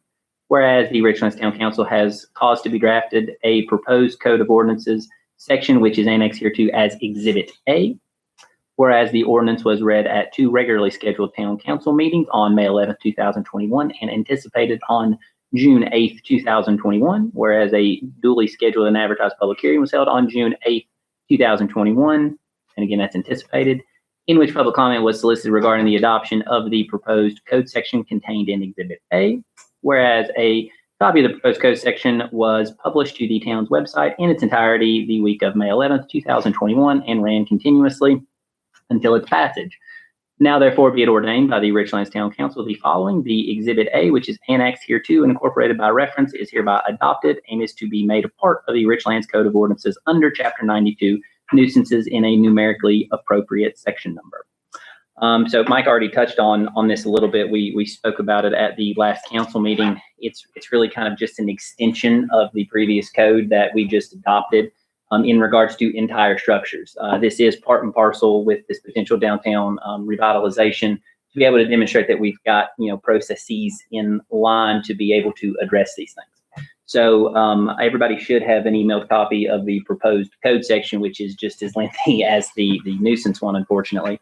But the short version of it is that we will designate a building official, which as currently reflected would be the town manager. So I know y'all have discussed, potentially, looking at our own sort of in-house building inspector. We can designate to that building official at any point in time. But effectively through a process that's set forth in the chapter, when a structure is identified as a derelict structure, which, not to get down into the minutia of that, it effectively is just a rundown building, an abandoned structure. It does have to be unoccupied. Once it is identified, the property owner will have to work with us to develop a plan that is approved by said building official to bring that up to par. And then this is where the interplay potentially with this downtown revitalization project comes into effect. That can be made a part of the plan. to say, as on top of the things I am going to do, in addition, we will be doing this as well. But if that plan is approved, then a timeline is set out for the accomplishment of that plan. The tax abatement portion of this just sets forth some incentive from a tax standpoint to encourage people to fix these things, to basically get a little bit of a tax break in the event that they take this abandoned, rundown structure and improve it. So it's pretty commonplace throughout the Commonwealth, from what I can tell. Again, we can only abate our own taxes, so I would assume that for the most part, if a structure has delinquent Richlands taxes, it's got delinquent Tazewell County taxes. But I think we can kind of cross that bridge as we go forward to try to get some cooperation with that from the county's perspective. But I don't think it's anything to to hold us up. So again, this reflects a public hearing to be held on this. That's most certainly not required, much the same as it was not required on the nuisance ordinance that we just passed. But I guess just as a matter of personal preference, I think anytime you're amending the code, and especially when you are doing so to affect people's property rights, I think the belt and suspenders approach is warranted. So that would be my recommendation, that we go forward on that. So if anybody's got any thoughts, questions, comments, or concerns on that, we can address them. First, I think from my position, it is important to have a public hearing. I would agree. On every level, it's important. Anytime, my experience has been on this council, you're dealing with people's property, you want to do every possible thing to maintain legitimacy, transparency, and keep us legal. We're not here to seize property. This is not the Soviet Union. That being said, Section 92 on page 3. Would you mind to read that, please, Wayne? Tax abatement for rehabilitation of derelict structures. Say that one more time. Page 3, Tax abatement abatement for section. rehabilitation of derelict structures. Page 3. On the paper. I've only got 2 pages. Oh, right. Yeah. on the actual chapter. Yep. The whole thing. Please. Yep. Prior to commencement of work on the rehabilitation plan, the property owner may request in writing a tax abatement from the county. Upon receipt of the request, the Commissioner of Revenue shall make the assessment of the property in its current derelict condition. On the building permit application, the owner shall declare the cost of demolition or cost of materials and labor to complete the renovation at the request of the property owner. After the demolition or renovation of the derelict building, the Commissioner of Revenue shall reflect the fair market value of the demolition costs or fair market value of the renovation improvements and reflect such value in the real estate tax assessment records. The real estate tax on an amount equal to the cost of demolition or an amount equal to the increase in the fair market value of the renovation shall be abated for a period of not less than 15 years and is transferable with the property. The abatement of taxes for demolition shall not apply if the structure demolished is a registered Virginia landmark or is determined by the historic resources to contribute to the significance of a registered historic district. Again, that is somewhat aspirational in regards to the references to the county. That's, I wanted you to read that because, and I'm for this personally, I will not be voting, but I think for clarity, as you say, we don't control what the county does. Right. We can only control what we do. But since it's in here, it needed to be read. Sure. Do you know if the county has any tax abatement processes for? I do not know. Can you reach out and see if they do? Maybe we can partner. Yeah, certainly that would be, beneficial to be able to deal with. Just provides further incentive to, clean up. We can partner with, especially if it's commercial property. That's where I'm focusing. So if maybe we can partner with them and if there is any type of abatements that they can have available for commercial property like that. I appreciate your comments and I appreciate you reading it. I have read it and I appreciate you reading it here again. The implication for me is prior to commencement of work on the rehabilitation plan, which we will develop with someone. The property owner may request in writing a tax abatement from the county. While that is in there, it's clear, we have nothing to do with it. It implies that that could be coming, and it just disturbs me a little bit. That's all.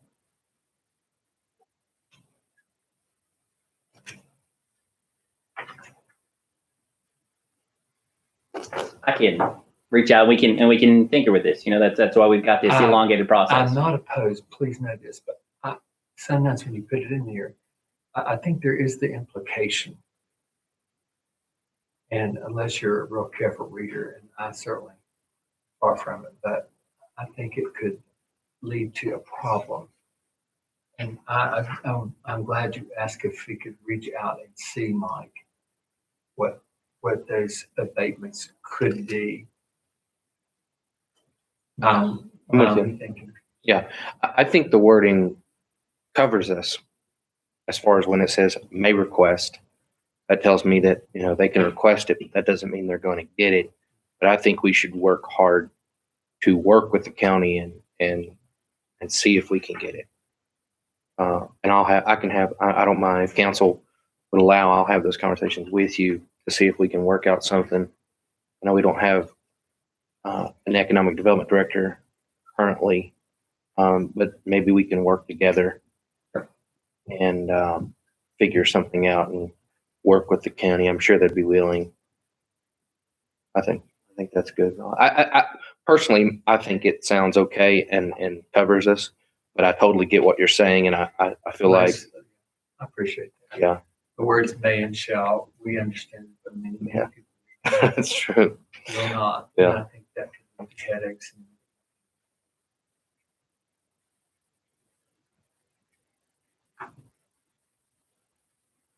Marching orders received. All I got.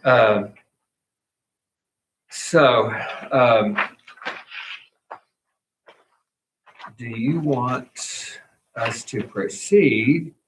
What is your recommendation, council and attorney? Do you want us to proceed with this?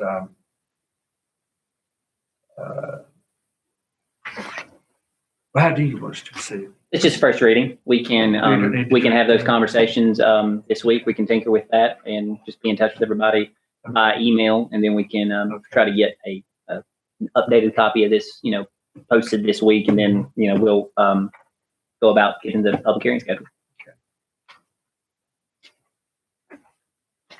So do you need a passing of the first reading? Is that? No. Okay, so we're going to what? Okay, gotcha. That's where I'm saying. Okay. Okay, so thank you very much. All right, attorney comments. Anything else, Wayne? Nope. Okay, now for manager's comments, that's Roman number 11, John O'Daniel. The first item is the authorization to pay bills. You all should have a check report. Are there any questions on any of those items? I'll try to answer those.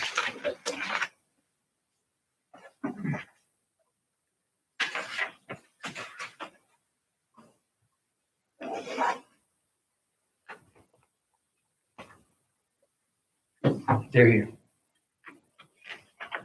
Okay, look at, if you'll review your check register, please. And if you have any questions for the manager, I'm sure he was happy to entertain.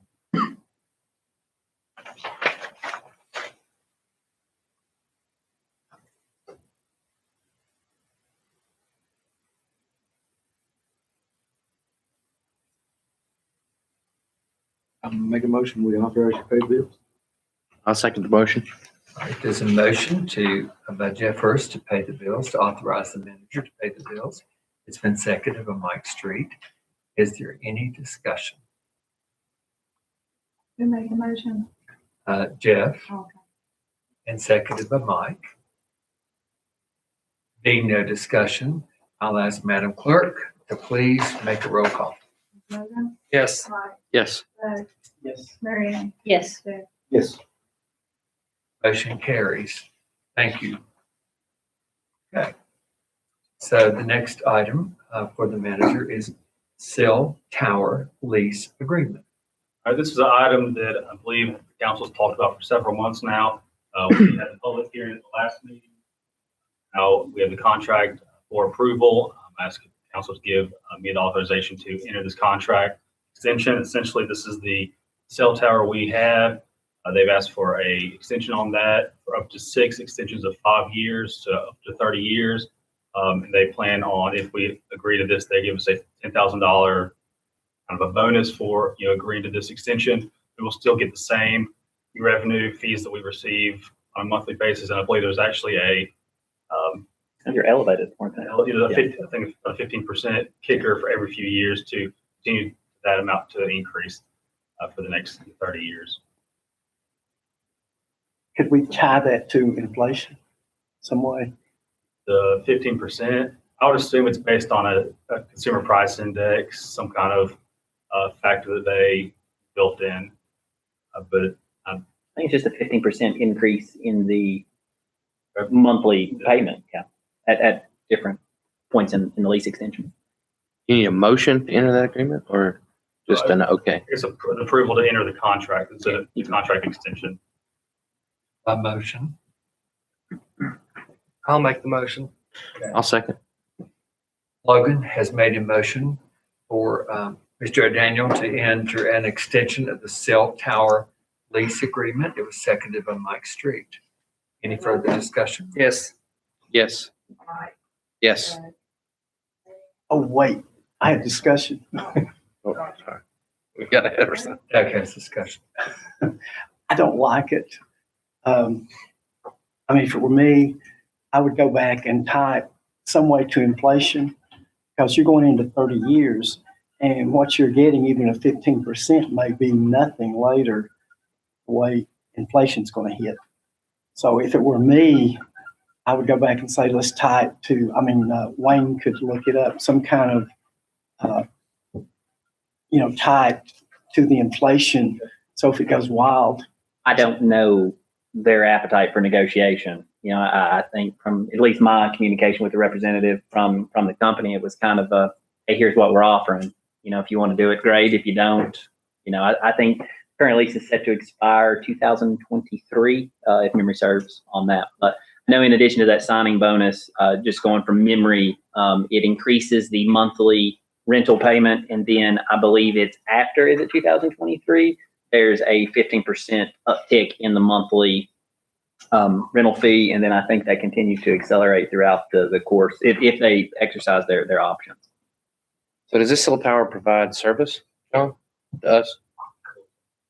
So it's our actual service, our actual cell service. Yeah, it's an old Altel tower that was later acquired by Verizon. It's just So it provides actual service. The only thing it is For the towners. we lease them the area where the tower is constructed. That's There was hard to just play a slight ball with. miscommunication here. I'd call for discussion. You didn't hear it. It's not a problem. Started the roll call vote. So we have a motion on the floor and a second. We find that we've had discussion. So I will call for further discussion. Okay, if we turn it down, to me, it seems like they're awful anxious to get it done and they want a long-term. They're not going to do away with that tower with as many customers. Right. So it's not I'm scared to death. If it were me, I still say go. And, they would probably go with it. Who wouldn't go with an inflation clause if they're up and up, I think Tim might have spoke to this in one of his last meetings, maybe February or March. This was something that had been kicked around for a little while. I don't know if we can go back and review the minutes on that, but I think he speculated that it was just a desire of the company to restructure this in a fashion a little bit more favorable to them, and then throw us a kicker for an exchange of it. Well, I appreciate your discussion, Doug. I appreciate your explanations, Wayne. Is there any further discussion? There's a motion and a second. Okay, now, Madam Clerk, would you please call the roll? Logan, Yes. Yes. Doug, No. Mary Ann, Yes. Jay. Yes. Motion carries. So, Mr. Daniel, you may sign that lease agreement. Okay. Flood task update. All right, at the flood task force's last meeting, Rick Chitwood came and we had a discussion on a potential grant opportunity that's out there.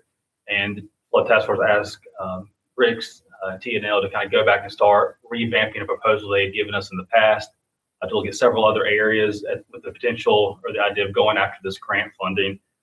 After he went back and looked at it, he realized that because of our contract with that organization, it would be cost of that contract would put us at $200,000. So then we'd have to kind of renegotiate that agreement. I believe go back out for RFPs for the engineering. So also on that grant, it'd be a $200,000 grant, but the town would be required to put up 25% as part of the match.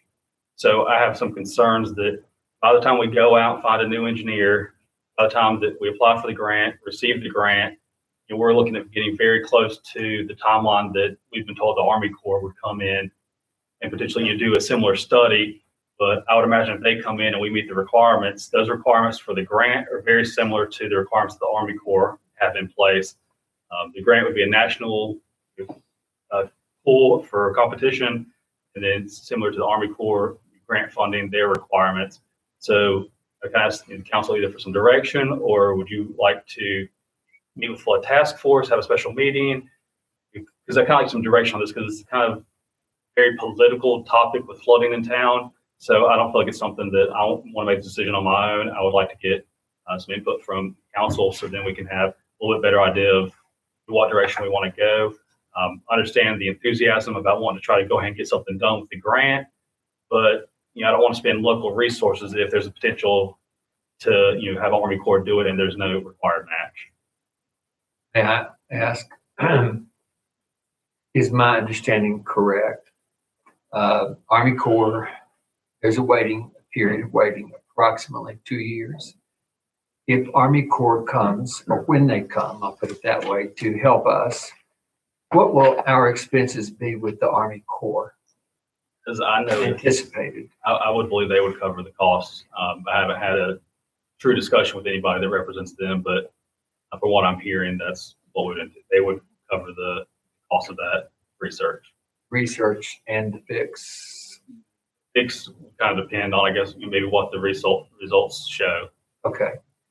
And then the option that is out here is having and seeking another grant.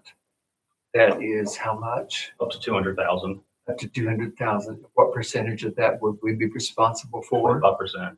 So we would be responsible for $50,000. Okay. And and you're not suggesting anything, John. We're all just sort of trying to figure this out. So I understand it.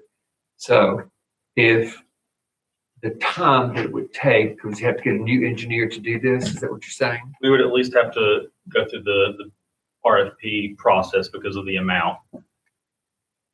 So if the possibility exists that within the time frame of the possible $200,000 grant and the possible solution by Army Corps may be able to do this in as timely a manner as we would hope. I think depending on the timelines, it would be close. Okay, I'll have to leave that up to council. I just need to hear my own self saying it. So same result, $50,000 less if we let the court. In theory, I do have some concerns because the grant and the Army Corps, their standards are so stringent that we may apply for the grant and not get it. Army Corps may come in and say we still don't meet their requirements, but Army Corps, they may spend $1 billion doing a study. That my concern is the 200,000, is that enough to truly do what we need? Hydrology study of the entire town? You may be able to focus on 6 or 8 different areas that are of note that we receive the most issues, but my concern is if we start looking at those 8 areas and we start fixing them down the road, is it going to cause other issues? And I feel that Army Corps may be able to do a more thorough job. but So their view of the town would be more of a bird's eye view, looking down on the whole town and getting a comprehensive look at us. I believe that would be what we would be asking them for. Just trying to understand it for myself. Thank you. You also mentioned something about our relationship with T&L. We have a kind of like a, I guess, a retainer, and it includes so certain items. And I believe that because this project would cost over $200,000, I believe that puts us into a having to go out back for RFPs based on procurement regulations. Okay, thanks.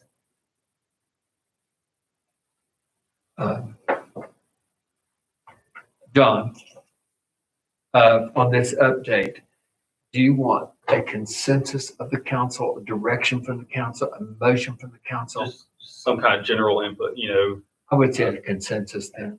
I have talked to Rick, and he said that he'd be willing to come meet with council if you'd like to kind of dig into this more detail.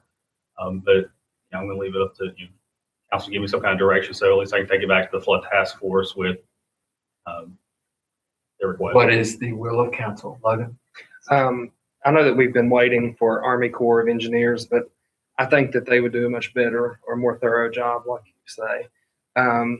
Flooding is a huge issue in Richlands in many areas. So I think whatever we can do quickest would be best, but we also have to think about how thorough Army Corps would be. And I think that they will, and they know all of the regulations. So I think it would be best, in my opinion, to wait on Army Corps of Engineers to do this. I think. Thank you. Anyone else have a thought to provide John with something to go back with? Yeah, I'll chime in. I agree with Logan. It saves us. I know how important it is, but my concern is if we go with this $200,000 grant, that's a national grant. We're not guaranteed to get it correct, so it's a gamble, right? Both really are. But does that really take care of our overall needs? That's my concern, because I'm not sure that it will. Right? It feels more like a Band-Aid, I think, than how thorough that engineers would be. So I'm good with waiting on the Corps of Engineers. I think we should. Thank you, Mike. Does anyone else have any food for thought that they would like to share with John? I agree with Logan and Mike. Thank you, Marion. Anyone else? Sort of agree with Are everybody you else, yeah. in tandem with the thinking here? That might be something you take back. Anyone else? Well, Do you have a sense of what they felt like, or what you? I think they were gung ho, ready to go after the grant. As I said, you know, I've been a little more hesitant. I understand their desire to try to do something as quick as possible. But really, there's obstacles either way we go. So, is it council's consensus to advise Mr. O'Daniel that our judgment is to wait for the Army Corps? Yes. Okay. Mr. O'Daniel, I think you have the consensus of council to wait for the Army Corps. I'll let them know that was the direction the council gave. Thank you, sir. Next on your list. I had the IDA appointment, but that's already been addressed earlier in the meeting. The next item was the drive-through committee. We met with Rick Chitwood and one of their engineers or architects, kind of start looking at our options for the drive-through here at Town Hall. So I wanted to bring it back to council and ask, you know, would you like to appoint a couple of people to kind of help facilitate that, so we make sure we get something that aesthetically would be acceptable to the council, or how do you want us to kind of go through that process? I know they're going to try to get a couple maybe mock-ups or ideas of what it'll look like, but we're kind of under a time crunch, so I don't want to, every time we have a different idea, we have to wait till the next council meeting. What is the time crunch? It has to be completed, I believe, by December. Because of the money. Well, I just stood here and told you I like architecture. If it's appropriate for the mayor to be a member of that committee, I would like to be a member of that committee. But it's up to council. I think you'd be an excellent. I think you'd be terrific, Mayor. I'll make a motion for Rod Curry to be part of that committee. Second it. Okay. Can you also keep us up to date on an email? Send us plans. How many people are you looking for in this committee? I just wanted to have some kind of representation, so as From here? we try to figure out, Do you have any citizen representation? we didn't go out that far, we just had a couple staff members and then a couple guys from Rick's organization. Okay. So do I accept graciously? There was a motion. Who made the motion? I made the motion for you, Rob. Was there a second? There's a motion and a second. Is there any discussion? Are you going to question my architectural credentials? Get the people from Red I've got Flag. a book. Get the people from Red Flag. They've got the best system. I have a picture. The card and everything. They put it in. Yeah. I will share with you. I think Nice little microphone. Things I'm going in. Little levy very drops. biased. It's a good thing, but it must fit. If it does not, we will live in infamy for the way this place looks till the day we die. They'll stomp on our grave. So if I come back with a They'll do non-report, that anyway. I will say no. Yeah, You we have must a know beautiful, how we I have a feel. beautiful town hall. Yeah, but Big it has shoes, to be John. The integrity Right. must be preserved. Exactly. Don't let us down, Rod. I don't want to be alone. I would like to have another Councilman Matthews. You can give a Would you recommendation. help me? I absolutely would. I'll make a motion that Logan Plaster represent Second. council. I have to say that too. I agree. I'm so sorry. It's okay. I have to agree with that. Our town hall is one of the most beautiful in Southwest Virginia. So when you compare it to other town halls, they are not even close. So I think our town hall is I beautiful. always remember the very first picture of this building. It was just gonna be a metal building. Door. I'm grateful that it's not. I saw that picture. I was at the council meeting. Everybody said, I want to come look at this thing. It was just a metal building, basically plopped right here. To review. No windows, anything. I made a motion. Mary Ann That second. way, Matty Williams. Being no further discussion, since I've monopolized it, not, on purpose. Roll call vote, Madam Clerk. Matt, the question first? We didn't vote on the first one. Wait, we had two motions. Yeah. Well, let's rescind. Let's rescind. Okay, I'll rescind my motion. Mary Ann, will you? I'll rescind my second. And then I'll make a motion to appoint Rod Curry and Logan Plaster to the drive-through committee. Round your toe. Have it your way. There's a motion and a second. Roll call vote. Hogan, I abstain. Yes. Doug, Yes. Mary, Yes. Yes. Motion carries. I have funny things, but if they're inappropriate right now, so I won't go there. The next item I had was it's credit card discussion. This was something that Doug brought up at our last meeting, the way we deal with our police department. Spoke to the police chief. We are planning on switching the way that's done over to credit cards. So then the use of petty cash will be very rare. You know, there's that occasional small item that we have to use it for, but we will be transitioned over to more credit cards. We also had another department had an issue that was brought up before that meeting that we plan on addressing in a similar manner. I wanted to give you all an update that that's the direction we're going on that matter. Does that need a motion, Mayor? Any motion needed? Okay, cool. I just- Then Thank you for that. Get the one with the best rewards. See whichever one they'll let us have. The salary freeze discussion, I want to understand, I guess about a year ago, maybe as part of the budget discussions, council kind of instructed staff to kind of put a hold or freeze on any type of raises. And I'd kind of like to get some kind of clarification on what you meant by that. Because over the last year, we've realized that there's certain odd things that kind of fall into that. So I don't want to make sure that we're not doing something that council had instructed us not to do. As I understand it, for most of that, I would think that's just arbitrary, merit raises. Some of the issues that have come up that I'd like some direction on, or at least clarification on that is, right now we have a couple employees that are making slightly less than other employees that are the same salary class. Just over the years, accounting got missed, so I would like to bring them up to where they should be. There's small things like that. Also, we have a uniform policy as part of our personnel policy that states employees will get a certain amount stipend, and over the years the cost of the uniforms have gone up. That stipend has stayed the same. So that's something we want to address to make sure we're following our personnel policy. As you know, minimum wage is going into effect, and we kind of have to go up on that.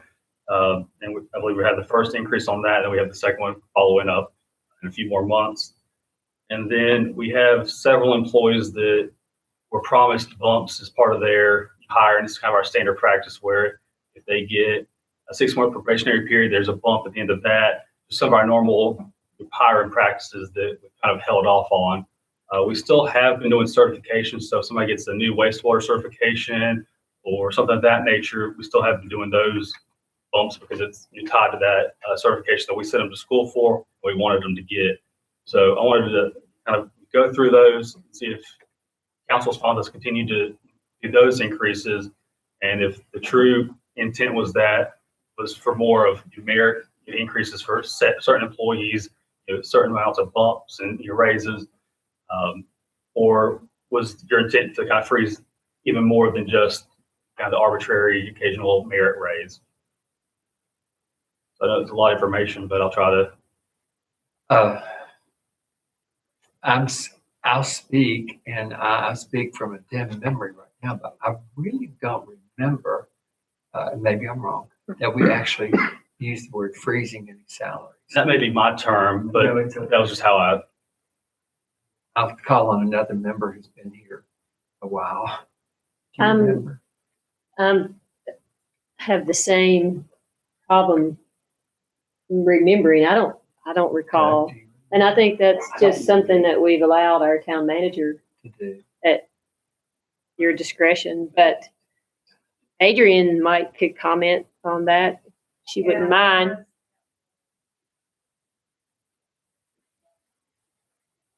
Okay. It was a consensus, Adrian. Yes, there wasn't an actual vote, but that was, I think Connie recalls that as well. Okay. We said the freeze. Yes. Okay. Well, I think we need to unfreeze it. I agree. I agree. It's not a Absolutely. healthy thing for our employees. Not at I all. think we need to be as fair and equitable to everyone, because nothing's worse than you hanging up your clothes in the locker and they say, make 5 cents more than you, major, or don't. I think we allow at the discretion. I'm watching Miss Kohler back there because she's dealt in the world of big business, and she well knows. Am I correct, Miss Kohler? Yes. I'm not supposed to address members, but I just broke a rule, and I'm very sorry. I think we should allow John to do what he sees fit with his personnel. That's how I feel. I agree, because that's not our role to get involved in that type of decision making.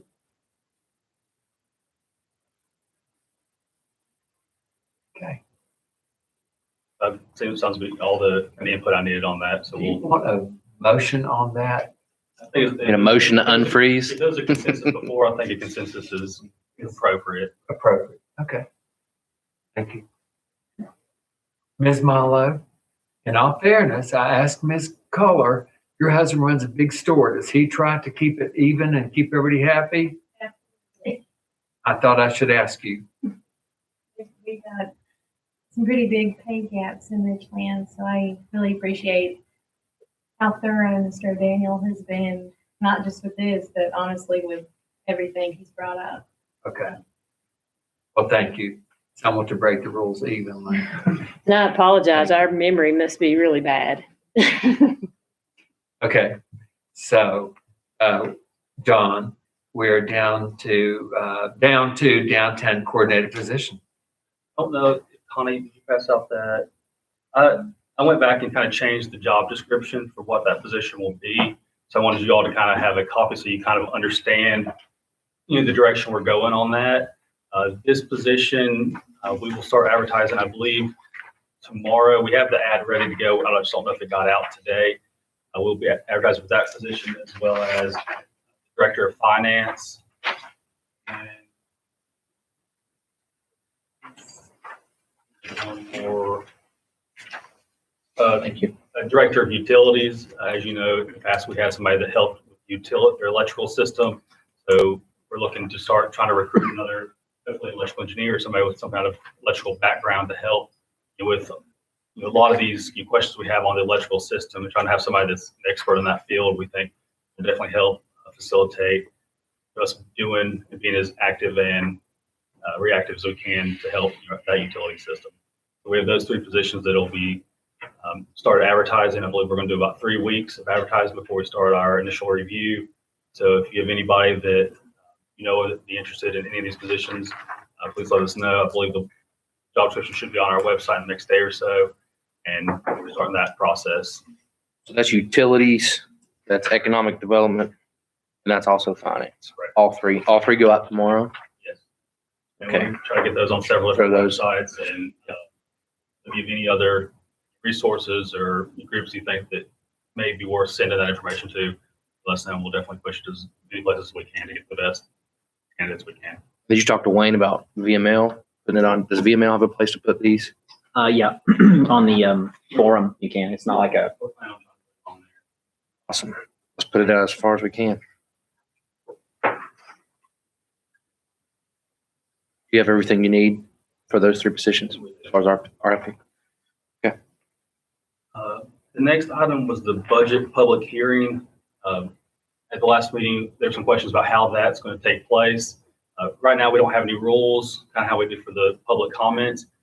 My recommendation would be to allow people that would like to speak to sign up before the mayor opens the floor for public comment. He can go through, read the names out, ask one last time if there's anybody else that would like to speak.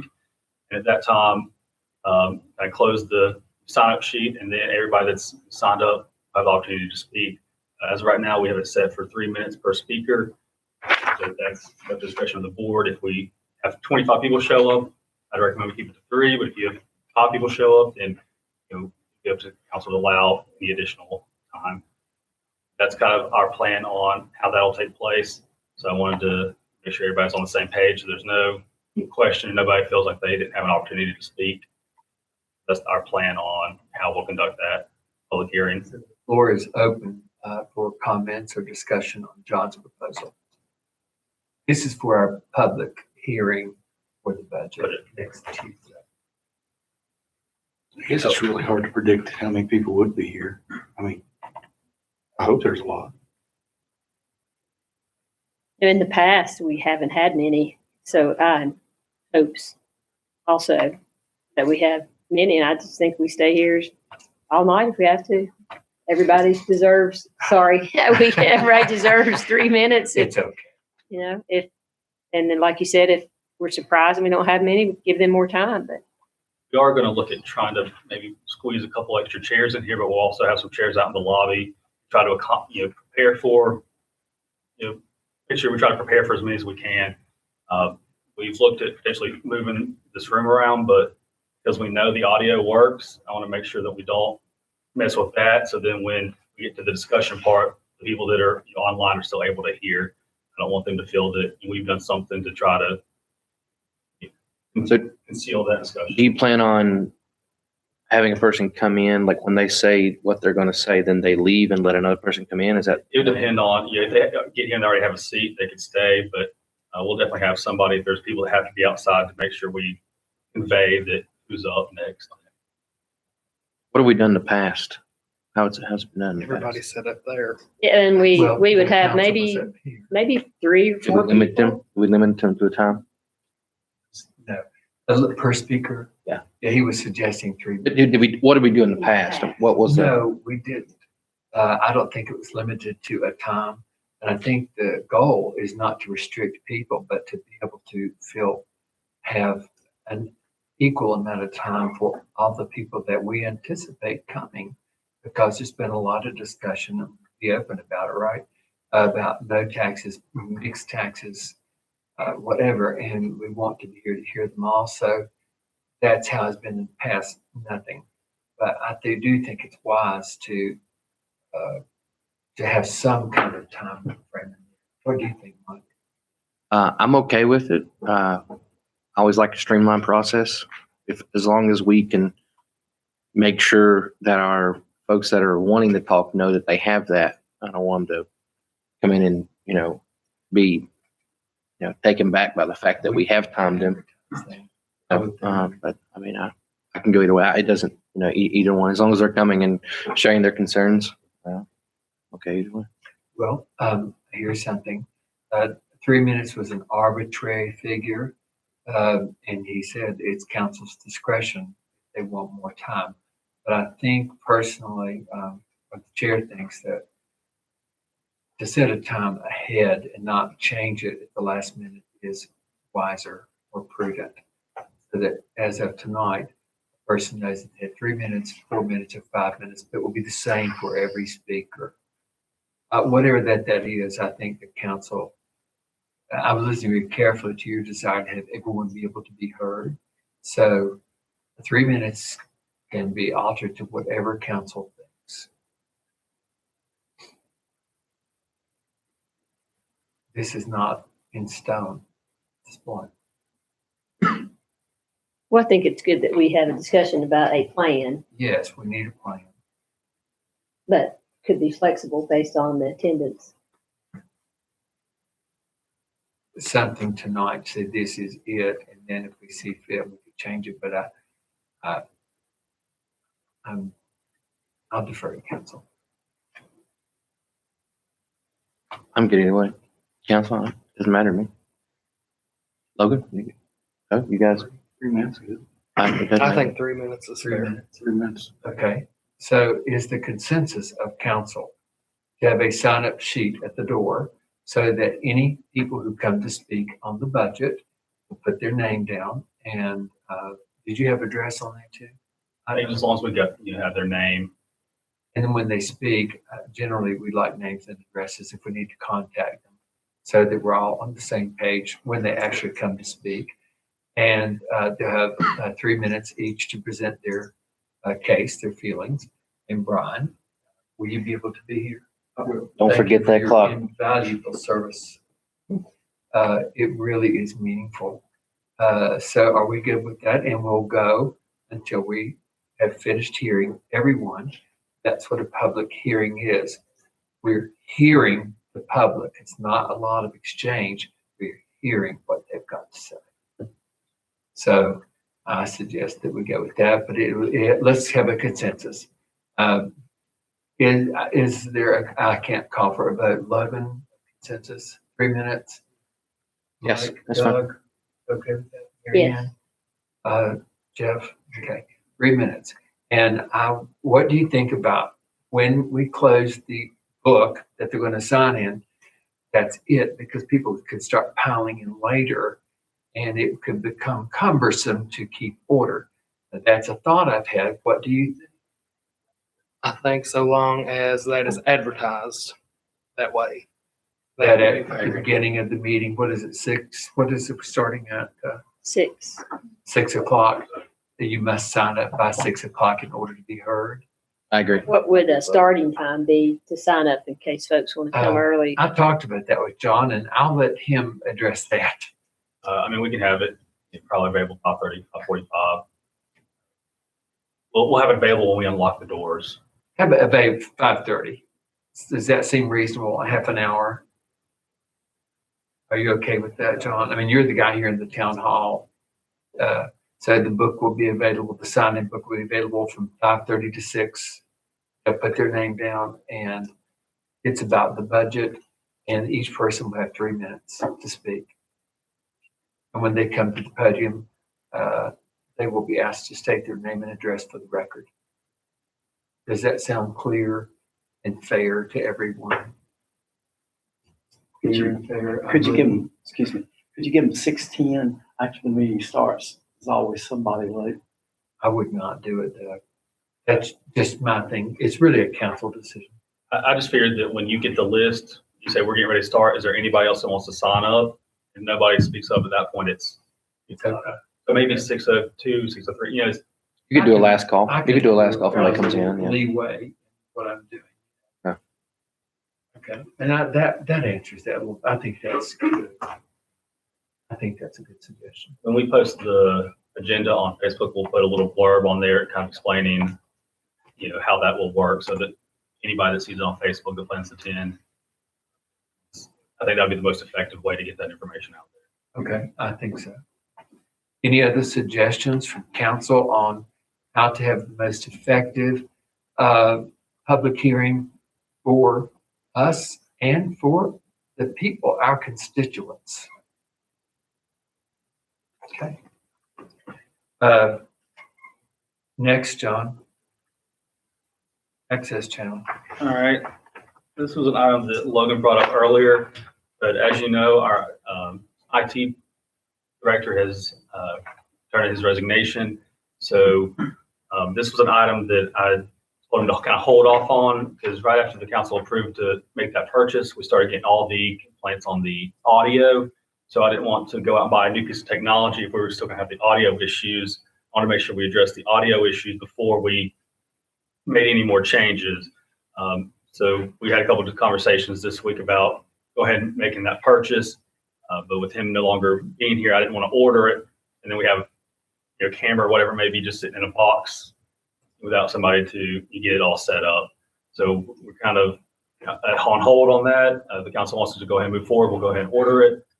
But I kind of want to give you an update. That's where we are. But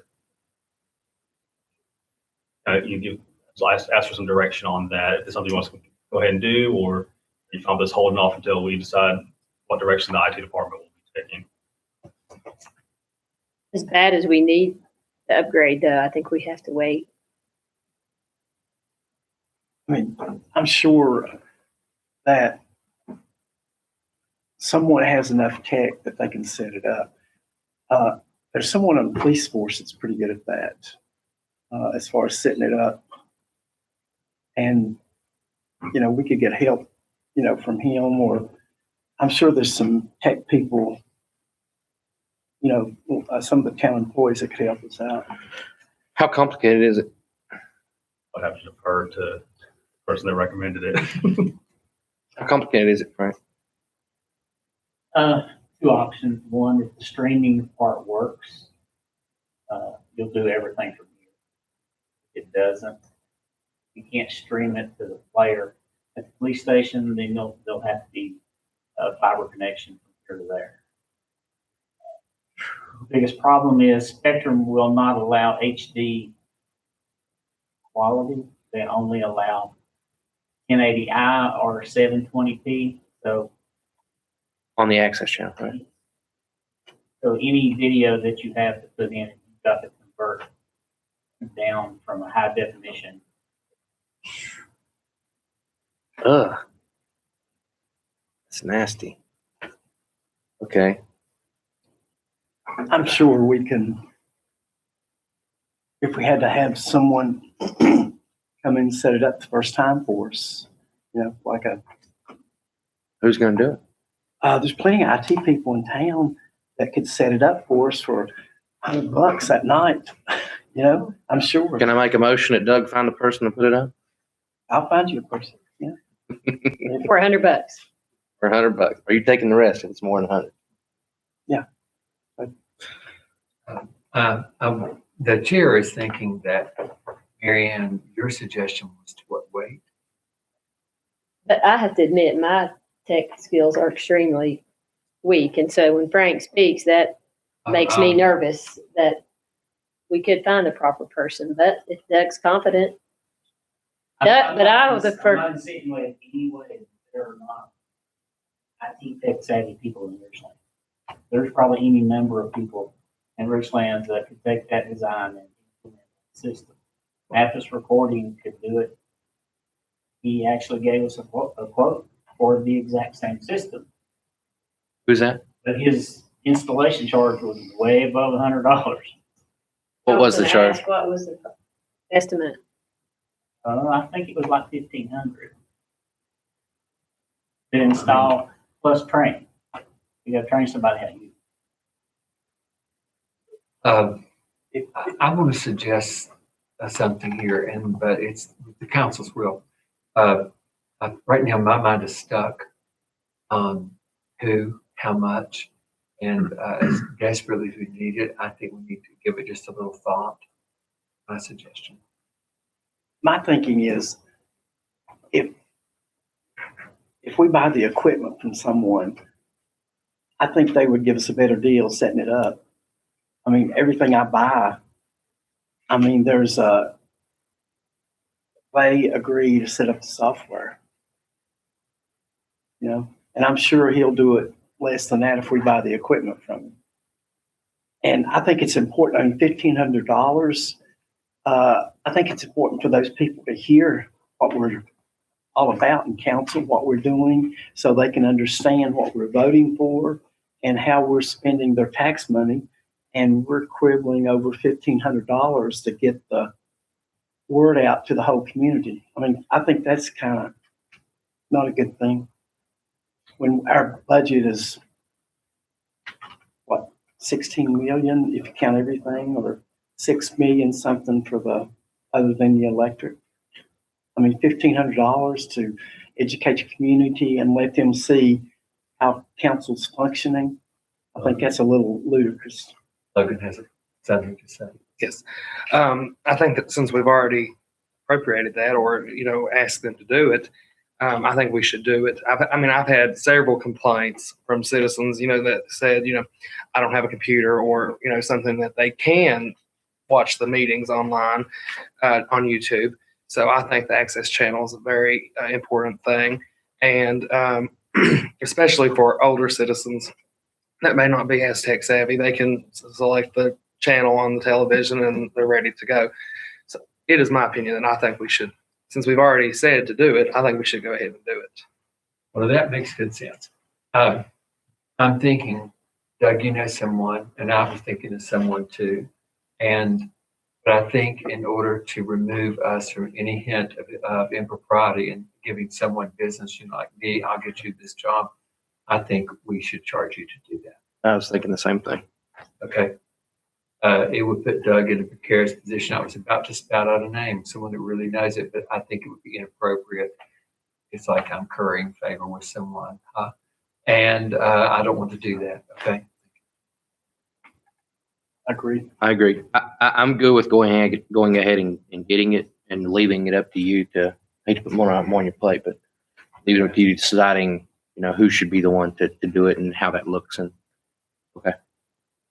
And you could send us an email if you feel like you need input. Otherwise, we trust you to make the best judgment call. I think that's the thing. Maybe Frank will help.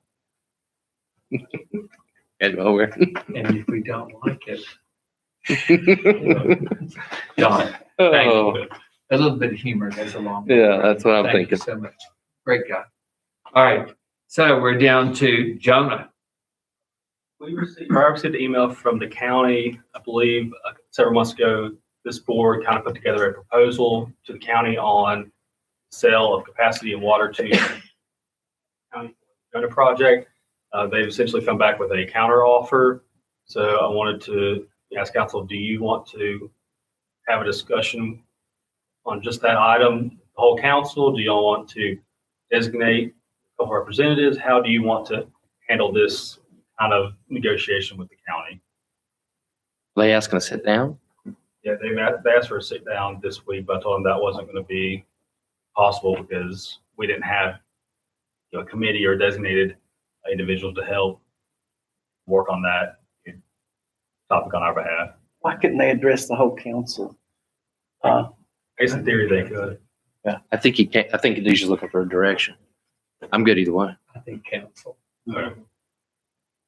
This has been such a mysterious project for so long that I think we need to all be part of it. And I say that in truth. Yeah, It's been I agree. a mystery. It's probably will need to be a special meeting.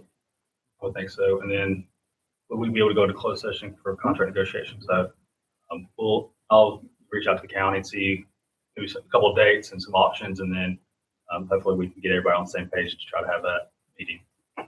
Could you give us a copy of proposal. Yes, so we won't go blindsided in.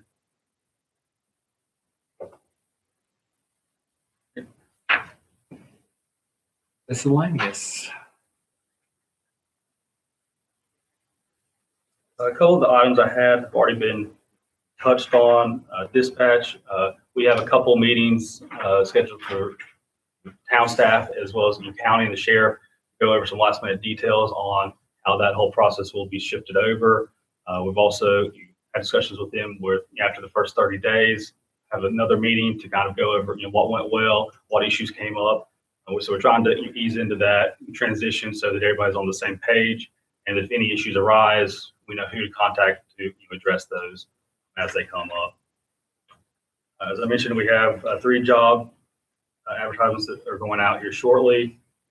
Briefly mentioned the Pizza Hut drainage issue, as well as some other areas in town we've looked at.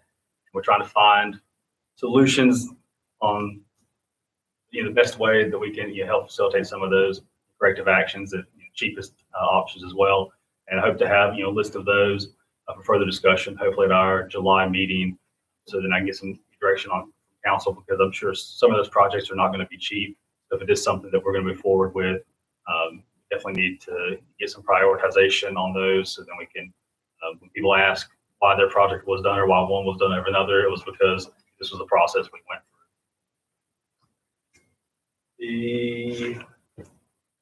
The last item I had is the fire department. I'm not sure if you all are aware, has it's a kid training trailer, and they use it for special kid events.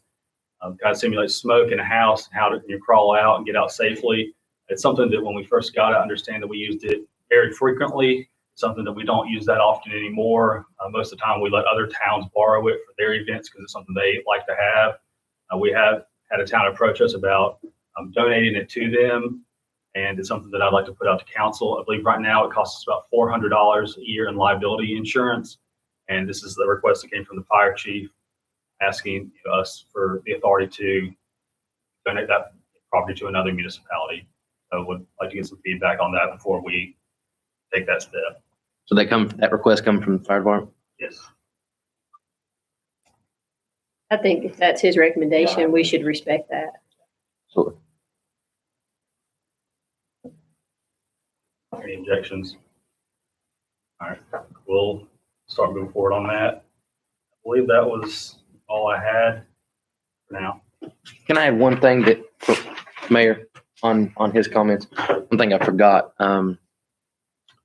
County does intend on creating kind of an advisory board or committee once we get going with the 911, so that our voices are heard from the West End. So that will include our fire chief. It'll include Keith. It'll include Matt. It'll include Jerry as well. I'm not sure if you're going to be on. I can't remember if John was going to be on it or not, but it's a place for us to voice our concerns on the process. So they'll be creating that. So give you an update. Forgot about that. Since you mentioned that, I will highlight that our EMS department is going to have some transitions and shifts from some of the leadership in that department. You all know Gordon essentially retired from the town and will no longer be serving as EMS director. So we are looking at promoting somebody in that position, and how the leadership of that department will be changing. So when we have those positions finalized, I hope to let you all know that people that have been promoted and what they've been promoted. Have we sent him anything for his service or anything? They are having a cookout this weekend. I think they're going to try to recognize him at that. I think if he's physically able to go, he's going to try to attend Okay. that. Do we plan on preparing any document or anything, thanking him or anything like that? I know Yeah, that the for council. EMS department did something. That's just the council. We can definitely discuss. How many years did he do? Any idea? Come here, Keith? Jerry? How many years, Gordon? 46 years. Wow. That's a lot of years. Let's prepare something. And I saw what Matt White had showed me, some pictures. They have a really nice shadow box with a lot of his badges and a really nice plaque. But that's from that department. Right. I'd like I to send agree him, with you from the Yeah. council. council, I'd like to send him something. That's coming up pretty soon, I think. Their cookout, Mhm. Saturday, I believe it's Saturday. Let's just print him a letter, thanking him, if you would. Have the mayor sign. So, It's a lot of years. Could we have it framed? We need a plaque would be super nice. I bet Advanced Graphics, he's getting a plaque from Matt showed me, but I think a plaque would be nice. Yeah, just something, thank We can you. go with something. There's no rush to have it by this week. Yeah, you don't, Yeah, I wish in time, but I don't know if his health would I permit am it. all in favor of that. I just want us to consider all the other people who are either retiring or moving on to other jobs and the service that they've given us. We just need to bear that in mind. As we're talking about that, we'll highlight like Adrian, leaving the town, she's got 18 years, 19 years of service to the town. And so, it's one more that. Frank? Write her a letter too. 100%. I'll write her one too.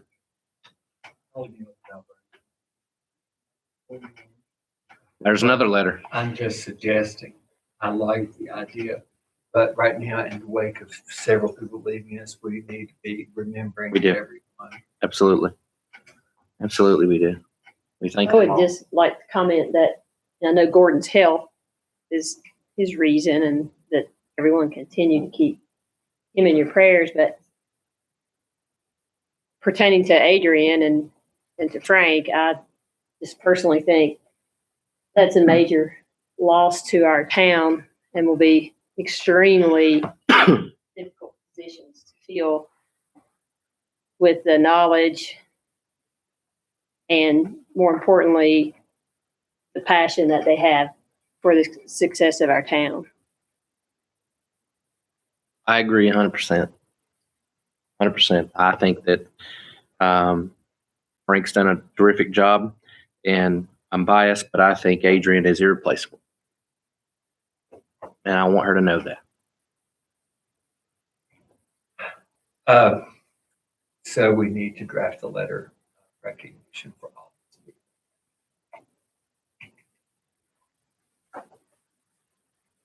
Okay, what else, friends? All I have.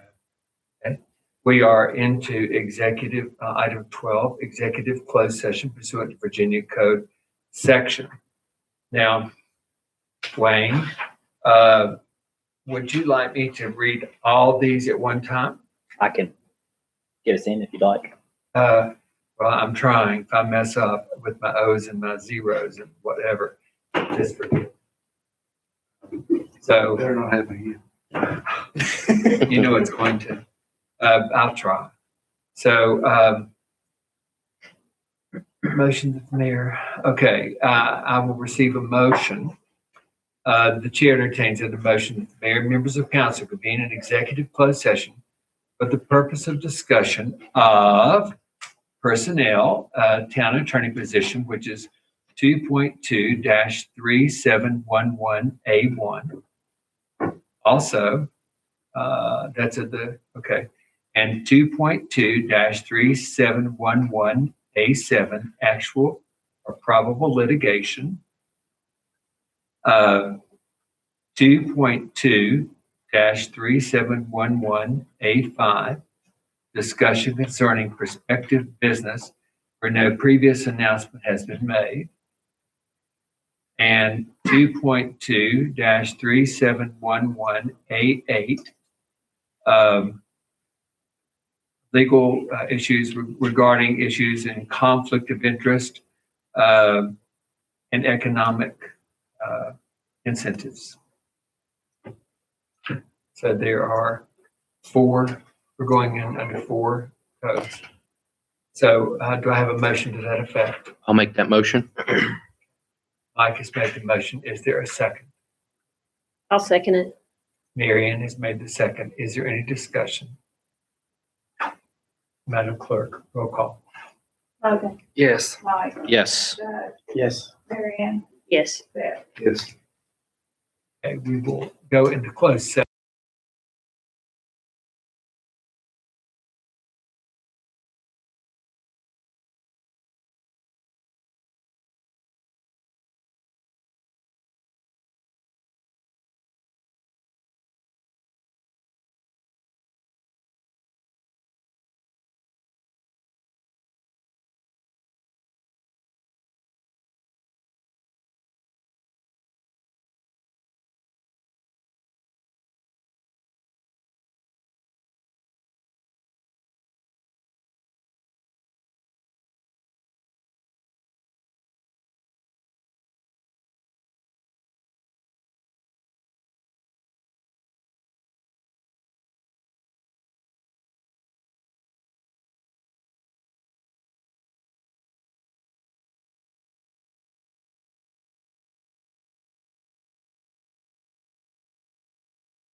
to order. We have been in closed session, and the chair will accept a motion that members of council reconvene in open session and accept the certificate of executive session certifying that matters discussed while in the executive session were those both lawfully exempted from the open meeting requirements and identified in the motion by which the closed session was convened. So I will take a motion I'll make that motion. and a second. Second it. Motion's been made by Mike and seconded by Jeff. Any discussion? Madam Clerk? Logan, Yes. Mike, Yes. Doug, Yes. Mary Ann. Yes. Yes. Motion carries. Now, we have covered all the business of the council. We're on item 12, item 14. I will accept a motion to adjourn the meeting. Our next regular council meeting is June the 8th and at 6 o'clock. And our next meeting, the budget work session is May 18th, next Tuesday at 6 o'clock, to be clear. But I will accept a motion to adjourn. I'll make the motion. I'll second the motion. Motion made by Mary Ann, seconded by Mike. Any discussion? I had one thing before we left, and it's about tonight's meeting a little bit. I did feel, I think halfway through, you even said it, Rob, I felt some love in the room, or we felt some excitement. But at the same time, I didn't feel it this tonight.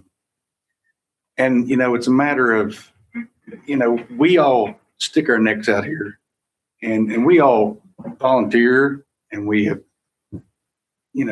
put forth the effort to be on this council. And I think there's a two-way street of respect and I think professionalism and, just the stature of being on council, amounts to something. And, no disrespect to anybody, but using the word shut up during a meeting, I don't think it's appropriate.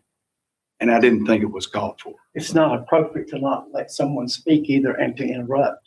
Exactly. And if anybody won't let me speak, I will tell them to shut up because it's my perfectly right. It is, and it's your right, but I just don't think it's, professional to say. But that's just my discussion.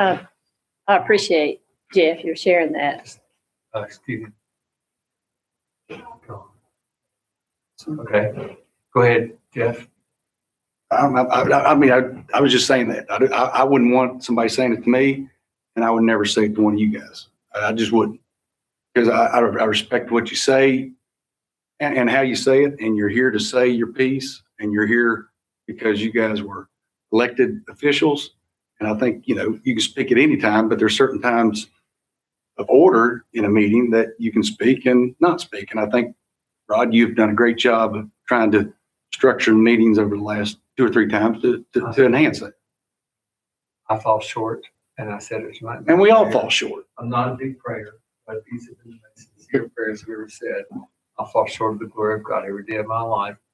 But knowing that is half the battle of forgiveness. And I can't ask anyone else to do that. So that's my take. And it is very difficult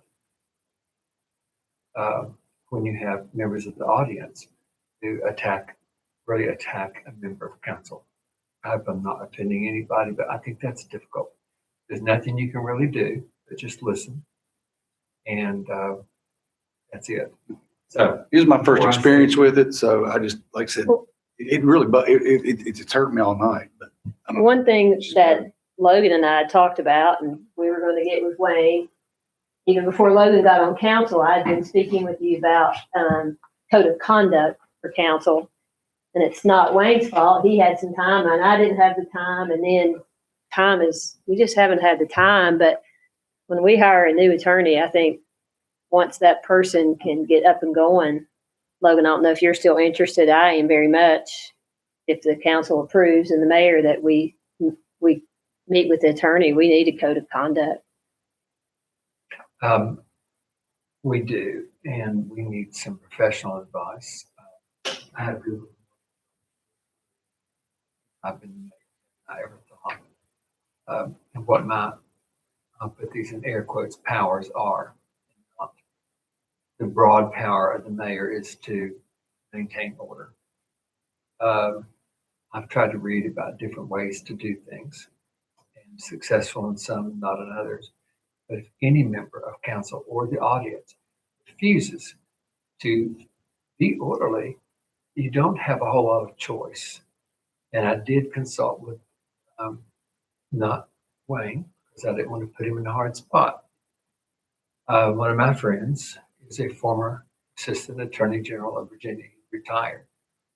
I cannot say his name because he's in the contract to give no advice or he'll lose a lot.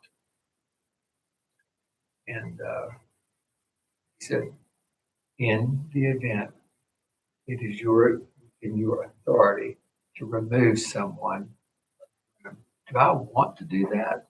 Absolutely not. But if it becomes imperative and it is destroying the good conversation of council, it must happen. And I don't look forward to that at all. And I pray, I'll look to the heavens that never happens. So I have to seek advice. I read. My eyes are as tired as they've ever been. That's a lot of screen time. So I could just cry you a bucket of tears. But I agree with you. But that's just my I'm 2 cents. saying, well, I took I'm off. sorry if I offended anybody at I all. have suffered. I have had my own suffering, and I don't like to lose my cool. It's very embarrassing. And I have said it to close friends. I've had people who've approached me and very nice to me. No one's been ugly, but it doesn't matter. It's how I feel here that matters. And that's part of my prayer. I'm sorry. May the Lord bless you and keep you. Jeff, let's do it. May the Lord bless you and keep you. Lord makes May face the Lord shine, make his face shine upon you, be gracious. unto you.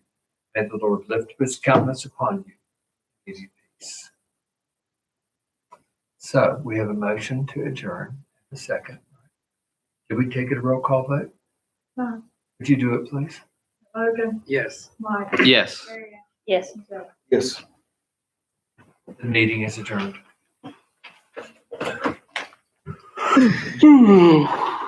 Copy of that John. ordinance.